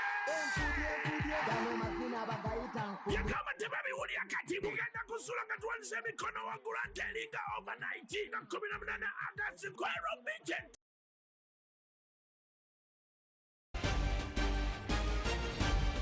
NBS happening now.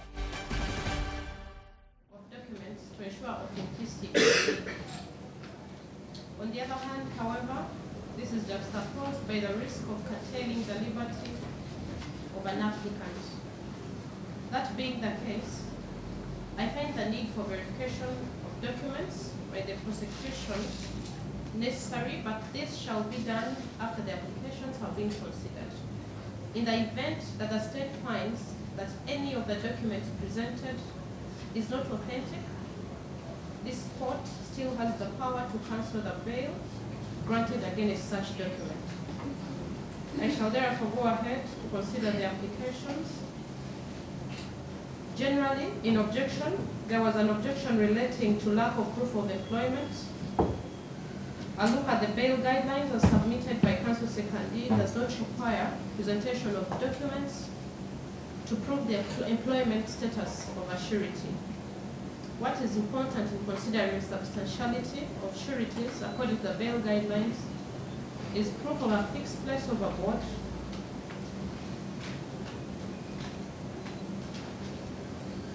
both for the surety and the applicant. The court also needs to understand the nature of relationship between the applicant and the surety, so as to establish whether the surety has capacity to ensure continued attendance of court by the applicant. Having made those general observations, I overrule the state's objection as relating to requirements for letters of employment across all the applications. I shall then go on to consider each individual application. A1 presented 3 sureties, all being his elder siblings. The sureties presented their national IDs and LC introduction letters.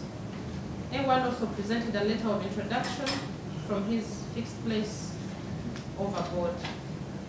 From the above, I find A1's surety is substantial to ensure his continued attendance in court, and grant A1 a cash bail of 200,000. Each surety is bonded to a non-cash of 500,000 shillings. A2, who presented 4 sureties, 2 being friends. another an elder brother and a biological mother. These sureties also availed their national IDs and LC letters of introduction. The accused person presented an LC letter of introduction from her fixed place of abode. Considering the above documents, I also find A2's surety substantial and grant A2 a cash bail of 200,000 and bond each surety to a non-cash of 500,000 shillings. A3 presented 3 sureties, 2 being his friends and another a biological father. The sureties presented copies of their national IDs and LC letters of introduction. The applicant also presented a letter of introduction from his LC, LC1. In the premises, I find the surety is substantial and grant A3 a cash bail of 200,000 shillings. Each surety is bonded to a non-cash of 500,000. A4, who presented 2 sureties, being a mother and a cousin. The sureties presented copies of their national IDs and LC introduction letters. A4 also presented a letter of introduction from his LC1, and I accordingly find these sureties substantial to ensure A4's continued attendance in court, and I grant A4 a cash bail of 200,000 shillings. Each surety is bonded to a non-cash of 500,000 shillings. A5 presented 2 sureties, both being friends. The sureties presented LC letters of introduction and copies of their national IDs. A5 also presented a letter of introduction, but when asked about his place of residence, he mentioned a place being different from where the letter was obtained. Basing on this, I find that A5 has fallen short on meeting the legal threshold for grant of bail, and I declined A5's application. The matter is adjourned to 14 August 2024 formation.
NBS happening now.